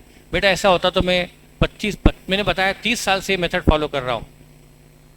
पर दिक्कत क्या होगी बेटा? दिक्कत ये होगी कि बाद में ऐसे, अच्छा एक दो नहीं, ये अकेला नहीं है, दो तो मैंने देखे हैं, दो तो मैंने देखे हैं, इधर भी होंगे, ऐसा नहीं इधर भी होंगे, 100% होंगे, 100% आप में से होंगे, 100% आप में से भी होंगे। ऐसा हो नहीं सकता कि मेरी मेथड को student as it is follow कर ले। रेयर स्टूडेंट होते हैं जो इस पे को फॉलो करते हैं। चलिए, तो बैलेंस शीट बनाना इसमें कोई बड़ी बात थोड़ा, मैंने कहा तो 20 सेकंड में बन जाती है। बात बैलेंस शीट की नहीं, बात सिर्फ सिस्टम की है। पर बेटा मेरी इससे ज़्यादा, मेरी भी कैपेसिटी नहीं कि मैं इससे ज़्यादा अपना ब्लड प्रेशर बढ़ाऊँ इन बच्चों के लिए जो मेरी बात, जब बच्चा मेरी बात सुनना नहीं चाहता है तो उसके लिए कोई टीचर कुछ नहीं कर सकता। और इस अच्छे से चैप्टर पर उनकी ग्रिप नहीं आएगी, ये मैं स्टेम पे भी लिख के दे सकता हूँ। यदि वो मेरी ट्रिक फॉलो नहीं करेगा तो वो बैलेंस शीट फर्स्ट में टेली नहीं होगी, नहीं होगी, नहीं होगी, लिख के रख लो। बच्चा वो बर्दाश्त कर लेगा, अगला अटेम्प्ट मंजूर कर लेगा, लेकिन टीचर की बात को एक्सेप्ट नहीं करेगा। इतना ईगो मत रखो बेटा, इतना अपने पर और कॉन्फिडेंस मत रखो। टीचर बड़ी कितने 30 साल का एक्सपीरियंस है इस मेथड को लेकर के, उसको बर्बाद मत करो। चलिए अब हम एग्जाम्पल 3 लेते हैं। वो तो आपको करना है, मैं क्या करवाऊँ उसको? अब जिसको फॉलो करेगा वो फायदे में रहेगा, जिसको नहीं है बेटा वो अगले अटेम्प्ट की तैयारी करे, कोई दिक्कत नहीं, बैलेंस शीट टेली नहीं होगी उसकी, क्योंकि शुरुआत से ही हालत है तो बाद में तो हालत बहुत बुरी होनी है। चलो, वो तो मैंने अभी कॉपी देखता ना तो 10 बच्चे निकाल देता मैं इसके क्लास में से। ऑनलाइन में तो मुझे पता ही नहीं कैसे देखूँ ऑनलाइन में। चलिए, बैलेंस शीट अगली, example 3, balance sheet of A limited 31 मार्च 2022। क्या मेरी मेथड बहुत टफ है कि एक बार में समझ में नहीं आई? हो सकता है समझ में नहीं आई हो तो उसकी प्रैक्टिस कर रहा हूँ, वो करते नहीं बन रही हो क्योंकि सर समझ में नहीं आई, तो फिर से कराऊँ।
अब मैं यहाँ कुछ नया पॉइंट लेने वाला हूँ।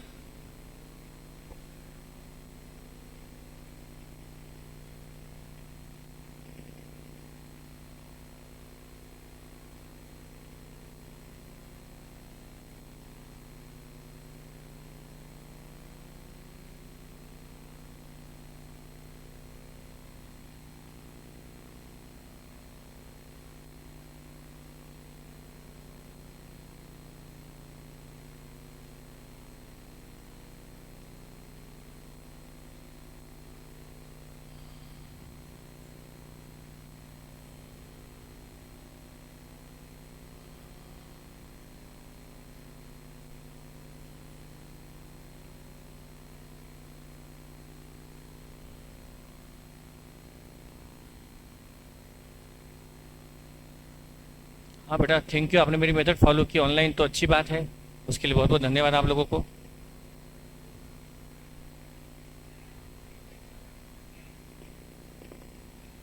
यस, ये क्वेश्चन फॉर्मेशन आपके सामने हो रहा है, उससे ज़्यादा कॉन्सेप्ट क्लियरिटी होगी आपको। यहाँ तक नोट कर लिया हो तो मैं आगे बोलना ठीक है। अब बेटा बताइए, ए को बी के शेयर्स कितने में खरीदना चाहिए? 120 में। मतलब फुल पेमेंट कितना करना चाहिए 5,000 शेयर के लिए? 6 लाख। ठीक है, बिल्कुल सही कहा आपने। ठीक है, फॉर एग्जाम्पल आप कहीं पे पार्टनर हो,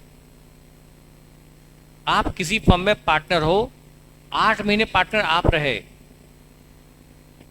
और अब आप फर्म छोड़ के जाना चाहते हो आउट ऑफ इंडिया, और उसकी जगह मैं एंट्री करूंगा आपकी जगह पे एज ए पार्टनर। आपने और मैंने मिलकर तय कर लिया फर्म से, और फर्म को इंटीमेट कर दिया आपने और मैंने कि आप जा रहे हो और आपकी जगह मुझे रिप्लेस करके जा रहे हो, तो वो 8 महीने का प्रॉफिट जो आपका है फर्म में, आप और आपके पार्टनर, आपका फ्रेंड पार्टनर है, आपका फ्रेंड और आपकी एक फर्म है जिसमें आप पार्टनर हो। अचानक आपको 8 महीने, मतलब साल शुरू हुआ, 8 महीने हुए, फर्म ने प्रॉफिट कमाया, उस फर्म के 8 महीने के प्रॉफिट में आपका हिस्सा बनता है। अचानक आपको आउट ऑफ इंडिया जाना है, और अचानक आप फर्म को किसी हालत में, आपको इमरजेंसी है, फर्म छोड़कर जाना पड़ रहा है, ऐसी सिचुएशन है, और आपका फ्रेंड बोलता है यार तू बीच में एकदम चले जाएगा तो मुझे दिक्कत होगी, मैं अकेला रह जाऊंगा।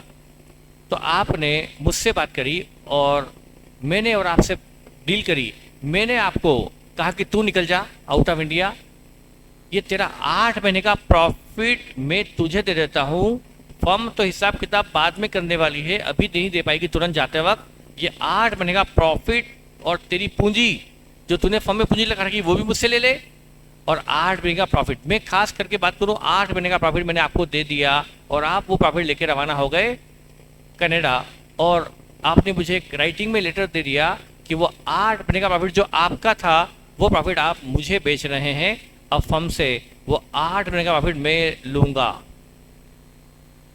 तो अब वो प्रॉफिट 8 महीने का जो आपका था वो मेरा हो गया, मैंने आपसे खरीद लिया। अब ईयर एंड में, साल भर बाद, 12 महीने बाद जब हिसाब किताब होगा तो मुझे पार्टनरशिप फर्म से कितने महीने का प्रॉफिट मिलेगा, कितने प्रॉफिट में मेरा हिस्सा होगा?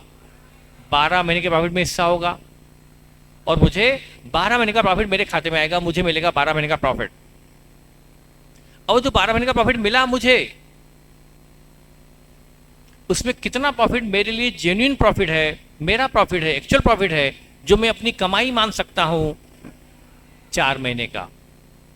8 महीने का प्रॉफिट जो मुझे मिला, और मुझे 8 महीने का मिला आपका, और 4 महीने का मिला मुझे मेरा, तो जो मुझे 12 महीने का प्रॉफिट मिलेगा उसमें से कितना प्रॉफिट मैं अपने पीएनएल अकाउंट में क्रेडिट करूंगा, मेरे पर्सनल पीएनएल में, पार्टनर के पर्सनल पीएल में कितना महीने का प्रॉफिट क्रेडिट होगा? 4 महीने का या 12 महीने का? वो 8 महीने का प्रॉफिट मेरे पीएल में क्रेडिट क्यों नहीं होगा? भाई मुझे मिला तो है फर्म से, मुझे फर्म से मिला तो है, फिर मेरा क्यों नहीं?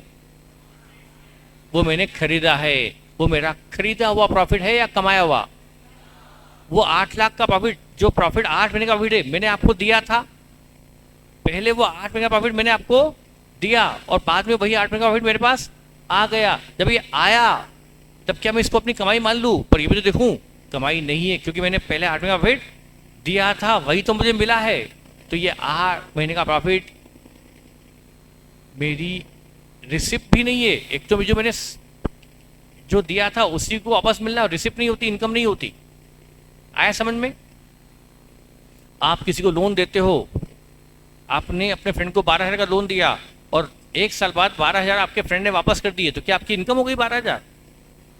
क्यों इनकम नहीं हुई? 12,000 का लोन दिया था, वो आपको साल भर बाद मिल गया, तो आपकी इनकम क्यों नहीं हुई? वो लोन रिकवरी क्यों नहीं इनकम मान रहे हो? उसको पीएल में क्रेडिट कर लो, बैंक डेबिट टू पीएनएल, क्यों नहीं? जो 12,000 दोस्त को दिया था वही तो 12 वापस आया, तो आपकी इनकम कहाँ से होगी? तो ये 8 महीने का वाइड आपकी कमाई कहाँ से हो गई? जब तक ये नहीं सोचोगे, ये दिमाग में नहीं बैठेगा, मेरा लॉजिक दिमाग में बैठने वाला नहीं आगे का, तो ये प्रॉफिट खरीदा हुआ है या कमाया हुआ? चलो एक एग्जांपल और दे दूं, बाद में कहीं मेरी बात को भूल ना जाओ, कोई भरोसा नहीं। आपका एक फ्रेंड है, वो कहीं जॉब कर रहा है, वैसे मुझे लगता है कि समझ में आ गया होगा, लेकिन मैं कोई रिस्क लेना नहीं चाहता हूँ इस पॉइंट पर। आपका एक फ्रेंड है जो कहीं जॉब कर रहा है एज ए चार्ट अकाउंटेंट, उसकी सैलरी है 1 लाख रुपये महीना। अब वो उसकी कंपनी में सिस्टम है कि वो सैलरी जो कमाता है साल महीने भर की, वो जाता है महीने भर बाद अकाउंट सेक्शन में, वहाँ पर छुट्टियाँ उट्टियाँ उसकी देखी जाती है, और वहाँ से छुट्टियाँ और ओवर टाइम देखकर उसकी सैलरी स्लिप बनती है। उसमें लिखा जाता है कि इसको इतनी सैलरी जाए। वो सैलरी स्लिप मिलती है उसको अकाउंट डिपार्टमेंट से, और वो स्लिप लेकर जाता है वो कैशियर के पास, और कैशियर से जाकर वो स्लिप दिखाकर सैलरी ले लेता है। लेकिन ये सैलरी स्लिप बनती है महीने के आखिरी दिन 30 तारीख को। 30 तारीख को मिलती है सैलरी स्लिप, पर पेमेंट कब मिलता है उसको कैश काउंटर से? 1 तारीख को या 2 तारीख को। आया समझ में? अब आपका फ्रेंड ने 1 लाख रुपए की सैलरी स्लिप बनवा ली, 30 तारीख की बनवा ली, और 30 तारीख की रात को वो स्लिप अपने साथ लेके घूम रहा है। 1 तारीख को उसको 1 लाख रुपया मिलने वाला है कैश काउंटर से, उसको सैलरी मिलने वाली है। उसने कंपनी को अपनी सर्विसेज दी थी, सेवाएं दी थी, महीने भर काम किया था कंपनी में, उसका रिवार्ड, उसका रेमुनरेशन उसको 1 लाख मिलेगा, जो उसके लिए इनकम होगी। पर 30 तारीख की रात को उसको कनाडा से फोन आता है कि अभी के अभी निकलो, रात की फ्लाइट पकड़ो, जो भी फ्लाइट है मुंबई आओ, और मुंबई से कनाडा की फ्लाइट पकड़कर तुरंत कनाडा आओ, और वहीं रहना पड़ेगा। ऐसी सर्कमस्टांसेस आ गई उसके साथ में। अब किसने फ़ोन किया भगवान जाने, ऐसा फ़ोन कौन कर सकता है। तो जो भी फ़ोन आया उसको 30 तारीख की रात को निकल के जाना है कनाडा, और कनाडा जाके कनाडा सेटल होना है। वो अपने बॉस को फ़ोन करता है कि मुझे आज रात को निकलना पड़ेगा जॉब छोड़ के, मैं कल भी नहीं आ पाऊँगा और परमानेंटली जा रहा हूँ। तो बॉस बोलता भाई तू चले जाएगा तो जो तेरी डेजिग्नेशन है, जो तेरी पोस्ट है, तेरा जो काम है, वो कल कौन करेगा? हमें तो दिक्कत आई कि महीने भर का नोटिस दे, महीने भर रुक जा, फिर उसके बाद जाना। तो वो बोलता नहीं भाई मुझे तो अभी जाना है, कुछ भी कर लो। तो बॉस बोलता भाई देख एक काम कर, तू तेरी जगह किसी तेरे फ्रेंड को सीए को लगवा जा, कल वो आ जाए तो हमारा काम चल जाएगा, तेरी पोस्ट पर किसी और को अपॉइंट करवा जा। हम कहाँ, तू सीए है, तेरे फ्रेंड भी सीए हैं, तो तू उनसे बात कर ले। तो अब वो उस व्यक्ति ने आपसे बात करी, और कि आप भी सीए हैं और आप भी जॉब की सर्च में थे, जॉब की तलाश में थे। तो आपका उसने 30 तारीख की रात को ही बॉस से टेलीफोनिक इंटरव्यू करवा दिया, और बॉस ने आपको अपॉइंट कर लिया, 1 तारीख से आप ऑफिस जाएंगे। अब वो फ्रेंड के पास सैलरी स्लिप पड़ी है 1 लाख की, जिसको 1 तारीख को लेके जाने वाला था कंपनी से, और उसको कनाडा जाना है, और कनाडा जाने के लिए पैसा भी तो चाहिए, टिकट खरीदना है, कनाडा जाना है। अब बताओ आगे की कहानी कौन बताएगा? आगे क्या होगा, कैसे क्या होगा, कहानी कौन बताएगा? चलो बेटा उसको बोलने थे। अच्छा अब देखते हैं। अच्छा है इस हाँ बिल्कुल सही कह रहे हैं।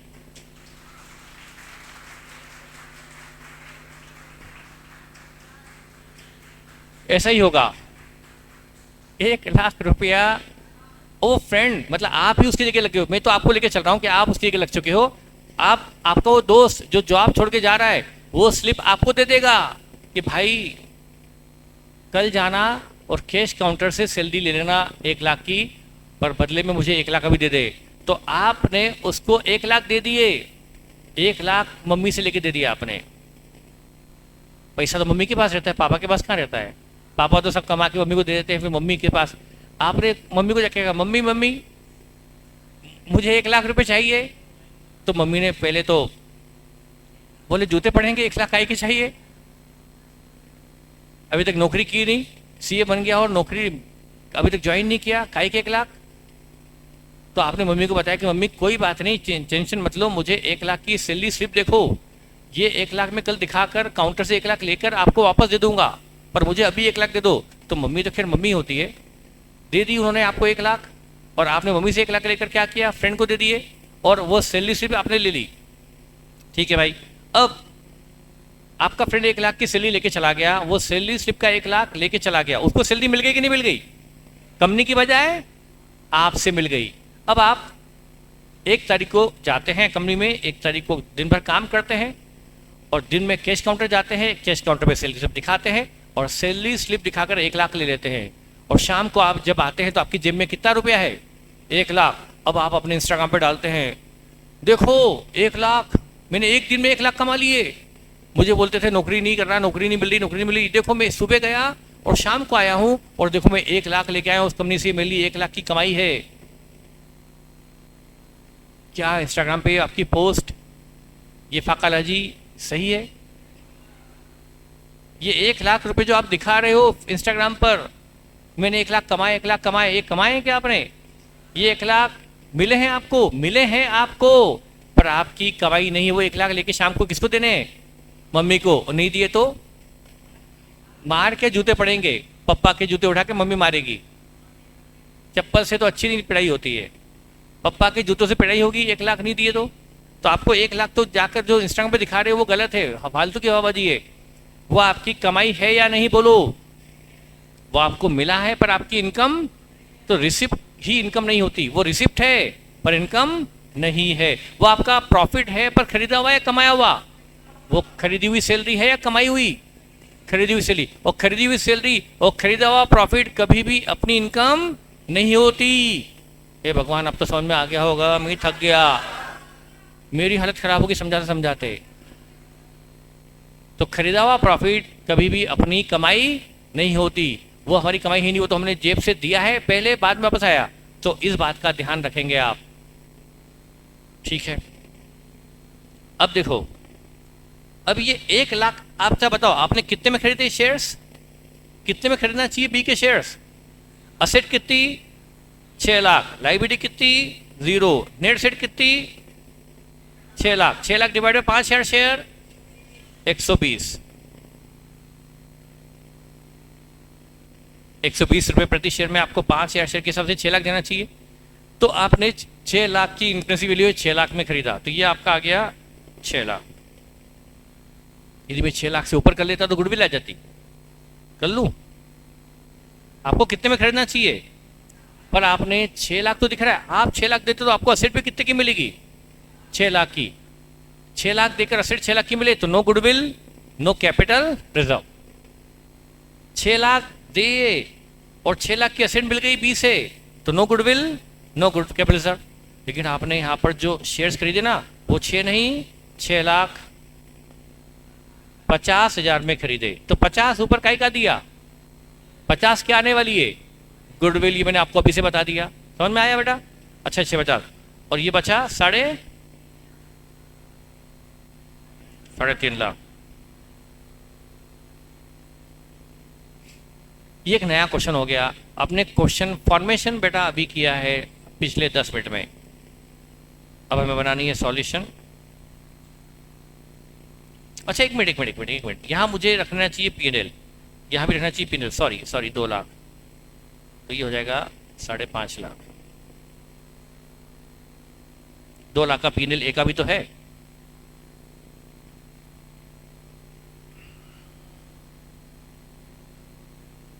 अब मैं बनाना शुरू करता हूँ सॉल्यूशन। अब यहाँ पर एक बहुत इंपॉर्टेंट कॉन्सेप्ट यहाँ पर आपके सामने आने वाला है, जो एक क्वेश्चन में बहुत काम आएगा। मैंने स्टार्ट की कंसोलिडेट बैलेंस शीट,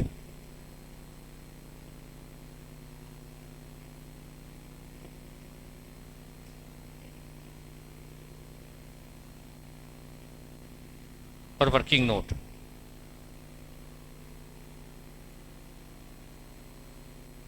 शुरू करता हूं।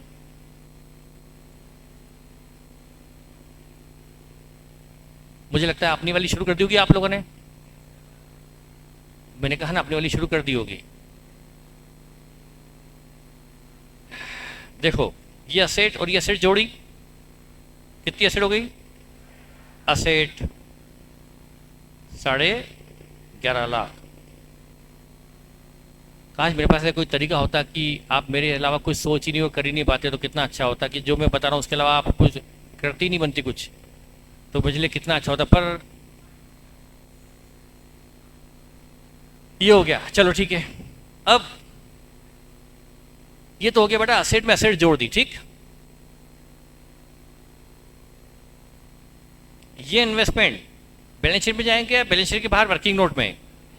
और ये हमारा पहला कॉन्सेप्ट था जो मैंने समझा दिया, मैं दोबारा नहीं समझाऊंगा। तो ये आएंगे इधर, ये working note cost of control या गुडविल निकालने का। इससे क्या निकलती है? कॉस्ट ऑफ कंट्रोल या गुडविल निकलती है इस वर्किंग नोट से। इसमें आएगा cost of investment by A and B.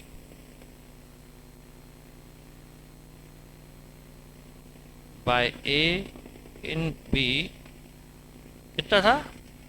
6,50,000 का इन्वेस्टमेंट ए ने बी में क्या था?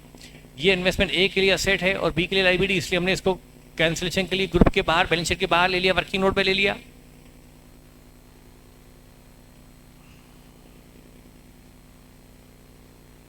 ये भी हो गया, मैंने इसका भी ले लिया सिंगल इफेक्ट। अब ये शेयर कैपिटल यहां लेस कर दूं, less equity share capital of B held by A 5 lakh. बेटा ये भी 5,000 शेयर थे और ये भी वही 5,000 शेयर्स हैं, शेयर्स ऑफ बी।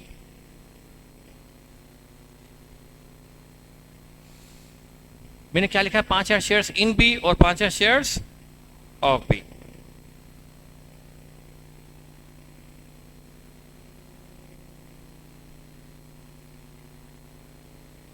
लिख लो तो मुझे बोल देना।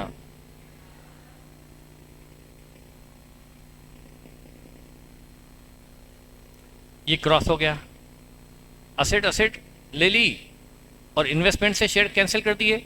ये इन्वेस्टमेंट ग्रुप के लिए असेट है और ये शेयर ग्रुप के लिए, दोनों को युद्ध करवा दिया, दोनों को क्रॉस कैंसिल कर दिया, कॉमन ड्यू की तरह कैंसिल करवा दिया। अब क्या बचा?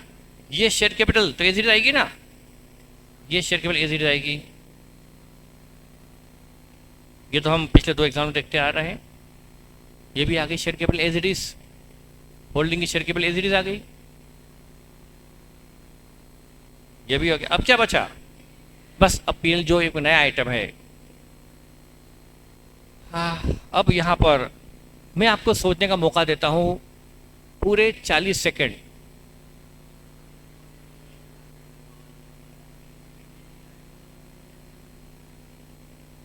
ये प्रॉफिट, अच्छा ये बैलेंस शीट किसके पॉइंट ऑफ व्यू से बन रही है? ए के शेयर होल्डर के लिए, ए के पॉइंट ऑफ व्यू से। ये तो ए का कमाया हुआ प्रॉफिट है कि नहीं? ये तो ए का कमाया हुआ प्रॉफिट है। ये ए का, ये प्रॉफिट अब बी का था, ये प्रॉफिट बी के शेयर होल्डर का था, बी में रखा हुआ है, पर था किसका? बी के एक्स शेयर होल्डर का। अब वो आपका हो गया, ए कंपनी का हो गया, अब वो ए कंपनी का हो चुका है। तो ये प्रॉफिट ए का हो गया है, अब बी के शेयर होल्डर की जगह ए का हो गया। ये प्रॉफिट ए ने खरीदा है या कमाया है? देखो 6 लाख चुका है। ये जो 6 लाख चुका है, ये जो 6,50,000 चुका है, उसमें ए को क्या क्या मिल गया? 5,000 शेयर्स, और ये प्रॉफिट भी मिल गया कि नहीं मिल गया? तो ये प्रॉफिट भी ए का हो गया है फ्री में, या इसका पेमेंट किया होगा ए ने? अच्छा ये 50 की गुडविल नहीं होती तो पेमेंट कितना कर रहा था ए? 6 लाख। ध्यान है 6 लाख। 6 लाख में क्या क्या शामिल था? 6 लाख देकर ए को क्या क्या मिला? 5,000 शेयर्स मिले और 1 लाख का प्रॉफिट भी ए का हो गया। तो ये 1 लाख का प्रॉफिट बी का, जो बी कंपनी की बुक्स में है, वो बी के शेयर होल्डर का हुआ करता था, पर अब वो ए के शेयर होल्डर का हो गया है। गौरव सही बोल रहे हैं, काफी बच्चे सही बोल रहे हैं, हाँ युवराज भी सही बोल रहे हैं, और अथर्व गलत बोल रहे हैं, निशी जैन भी, हाँ गौरव सही बोल रहे हैं। प्रॉफिट, हाँ ये अक्षत प्रताप भी सही बोल रहे हैं, हुसैन भी सही बोल रहे हैं। अंश भी सही बोल रहे हैं, प्रतीक्षा दुबे गलत बोल रही हैं। आप क्या बोल रहे हैं? कौन बोलना चाहता है? ये मैंने आपको अभी सिर्फ लॉजिक बताया है, ट्रीटमेंट नहीं बताया।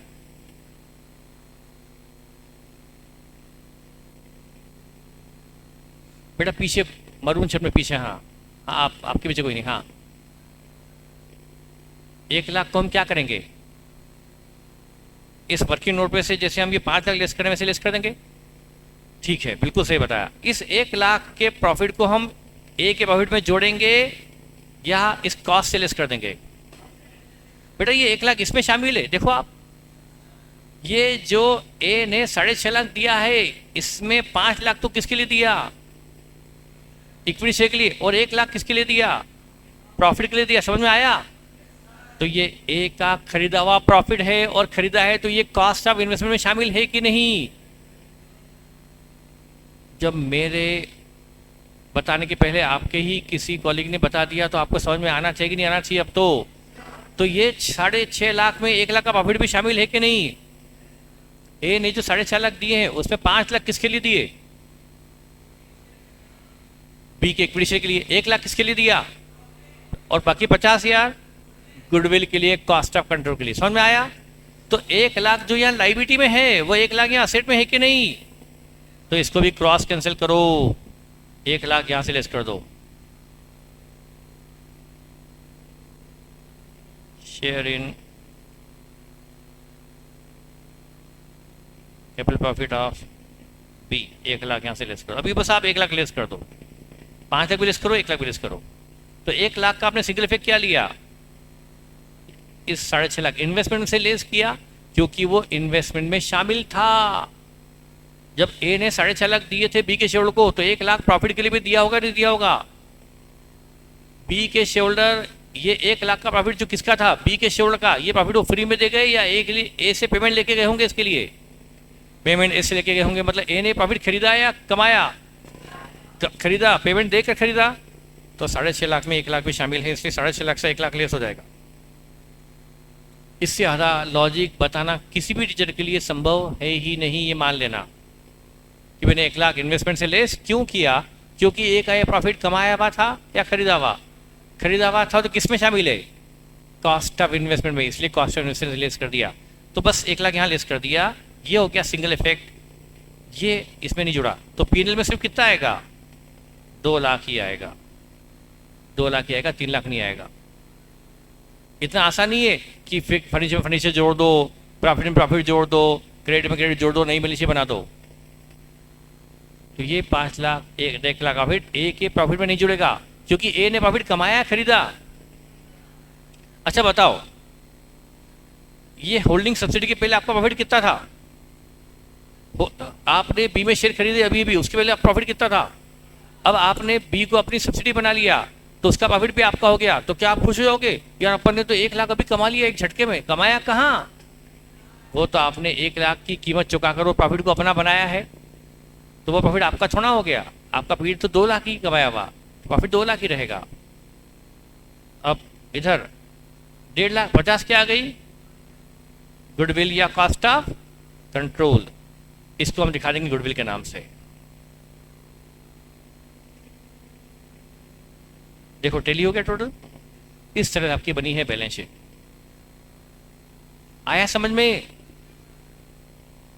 तो खरीदा हुआ प्रॉफिट कभी भी होल्डिंग के प्रॉफिट में मर्ज नहीं होता, ऐसा नोट लगा लो, अपने अपने हिसाब से लिख लो। आपको जो लगता है अपने कॉन्सेप्ट फ्यूचर में रिवाइज करने के लिए क्या लिखोगे? Purchase profit from subsidy, purchase profit of subsidy should not be included in P&L of holding. Holding के पीएल में खरीदा हुआ प्रॉफिट, जो प्रॉफिट अभी होल्डिंग ने सब्सिडी से खरीदा है, वो प्रॉफिट कभी भी होल्डिंग के प्रॉफिट में नहीं जुड़ेगा, बल्कि वो कॉस्ट ऑफ इन्वेस्टमेंट से लेस होगा, क्योंकि वो खरीदा हुआ है तो वो कॉस्ट में इंक्लूड है। ये सब चीज अपने हिसाब से लिख लो, अपनी अंडरस्टैंडिंग के हिसाब से लिख लो, जो आपको ठीक लगता है।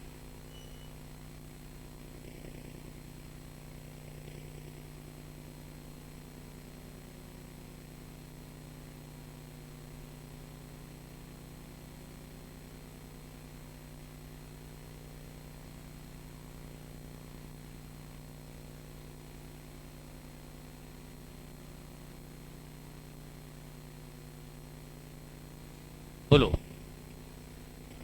अब वो तो आगे की बात आगे करेंगे, जितना समझा है वहां पर कोई डाउट हो तो पूछो। अपने अपने हिसाब से लिख लिया आपने। क्या आपको ये पॉइंट ऐसा है कि अपने फ्रेंड को एक्सप्लेन कर सकते हैं कि कोई पूछे तो बता दो कि प्रॉफिट सब्सिडी का वो प्रॉफिट जो ए ने खरीद लिया वो ए के पील में नहीं जुड़ेगा, वो ग्रुप के प्रॉफिट में नहीं जुड़ेगा, क्योंकि वो ग्रुप का खरीदा हुआ प्रॉफिट है, कमाया हुआ नहीं।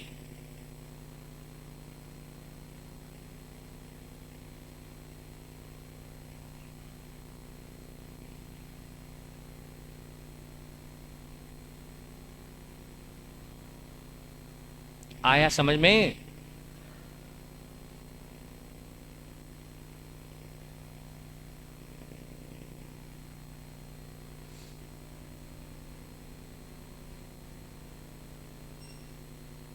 अगला एग्जाम्पल, अब मैं क्या करने वाला हूं, इसमें कुछ ऐड करने वाला हूं।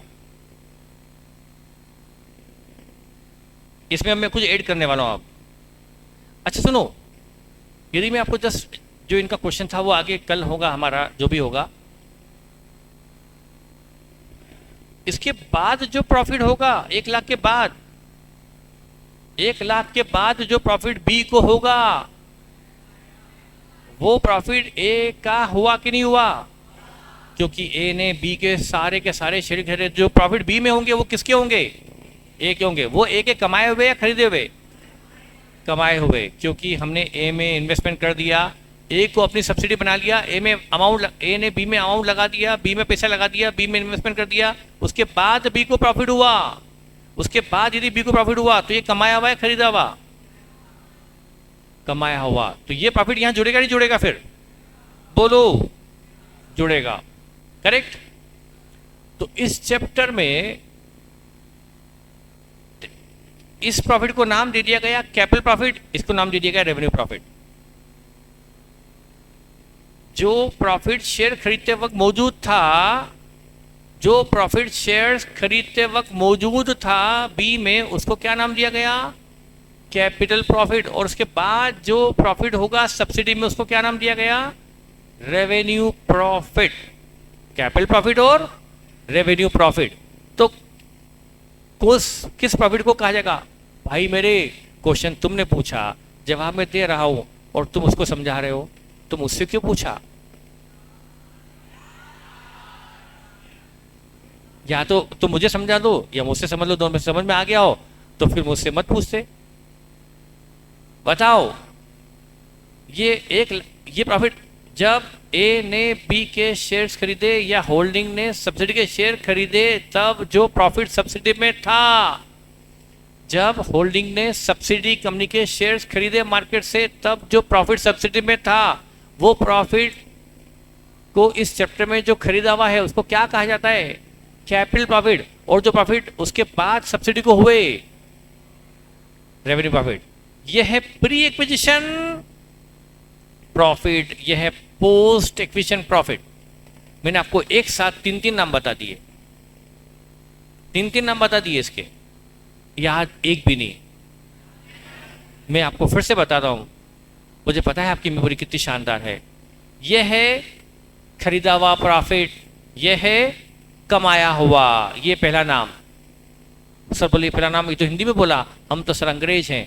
यह है परचेज प्रॉफिट, यह है अर्न प्रॉफिट, यह है इंग्लिश नाम। ये पहला हुआ। फिर से बोलूं, ये पहला नाम है। दूसरा, इसको चैप्टर में कहा जाता है कैपिटल प्रॉफिट, इसको कहते हैं रेवेन्यू प्रॉफिट। ये प्रॉफिट है शेयर खरीदने के पहले के, प्री एक्विजिशन, और ये शेयर्स खरीदने के बाद के, इसका नाम है post acquisition. Pre acquisition profit चूंकि खरीदे हुए हैं इसलिए वो ग्रुप के प्रॉफिट में नहीं जुड़ते, बल्कि कॉस्ट ऑफ इन्वेस्टमेंट से लेस होते हैं क्योंकि वो खरीदे हुए हैं।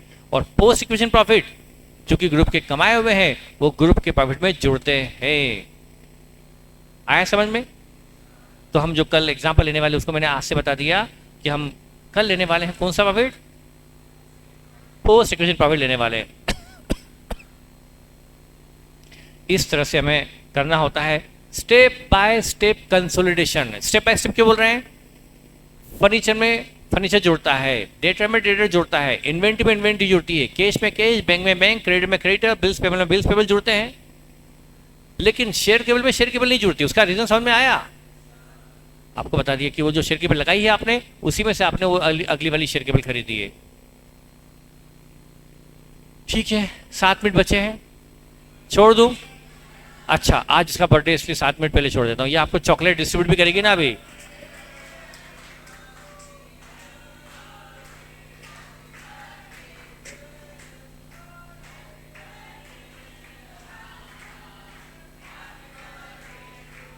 अब तो इनको चॉकलेट देनी पड़ेगी।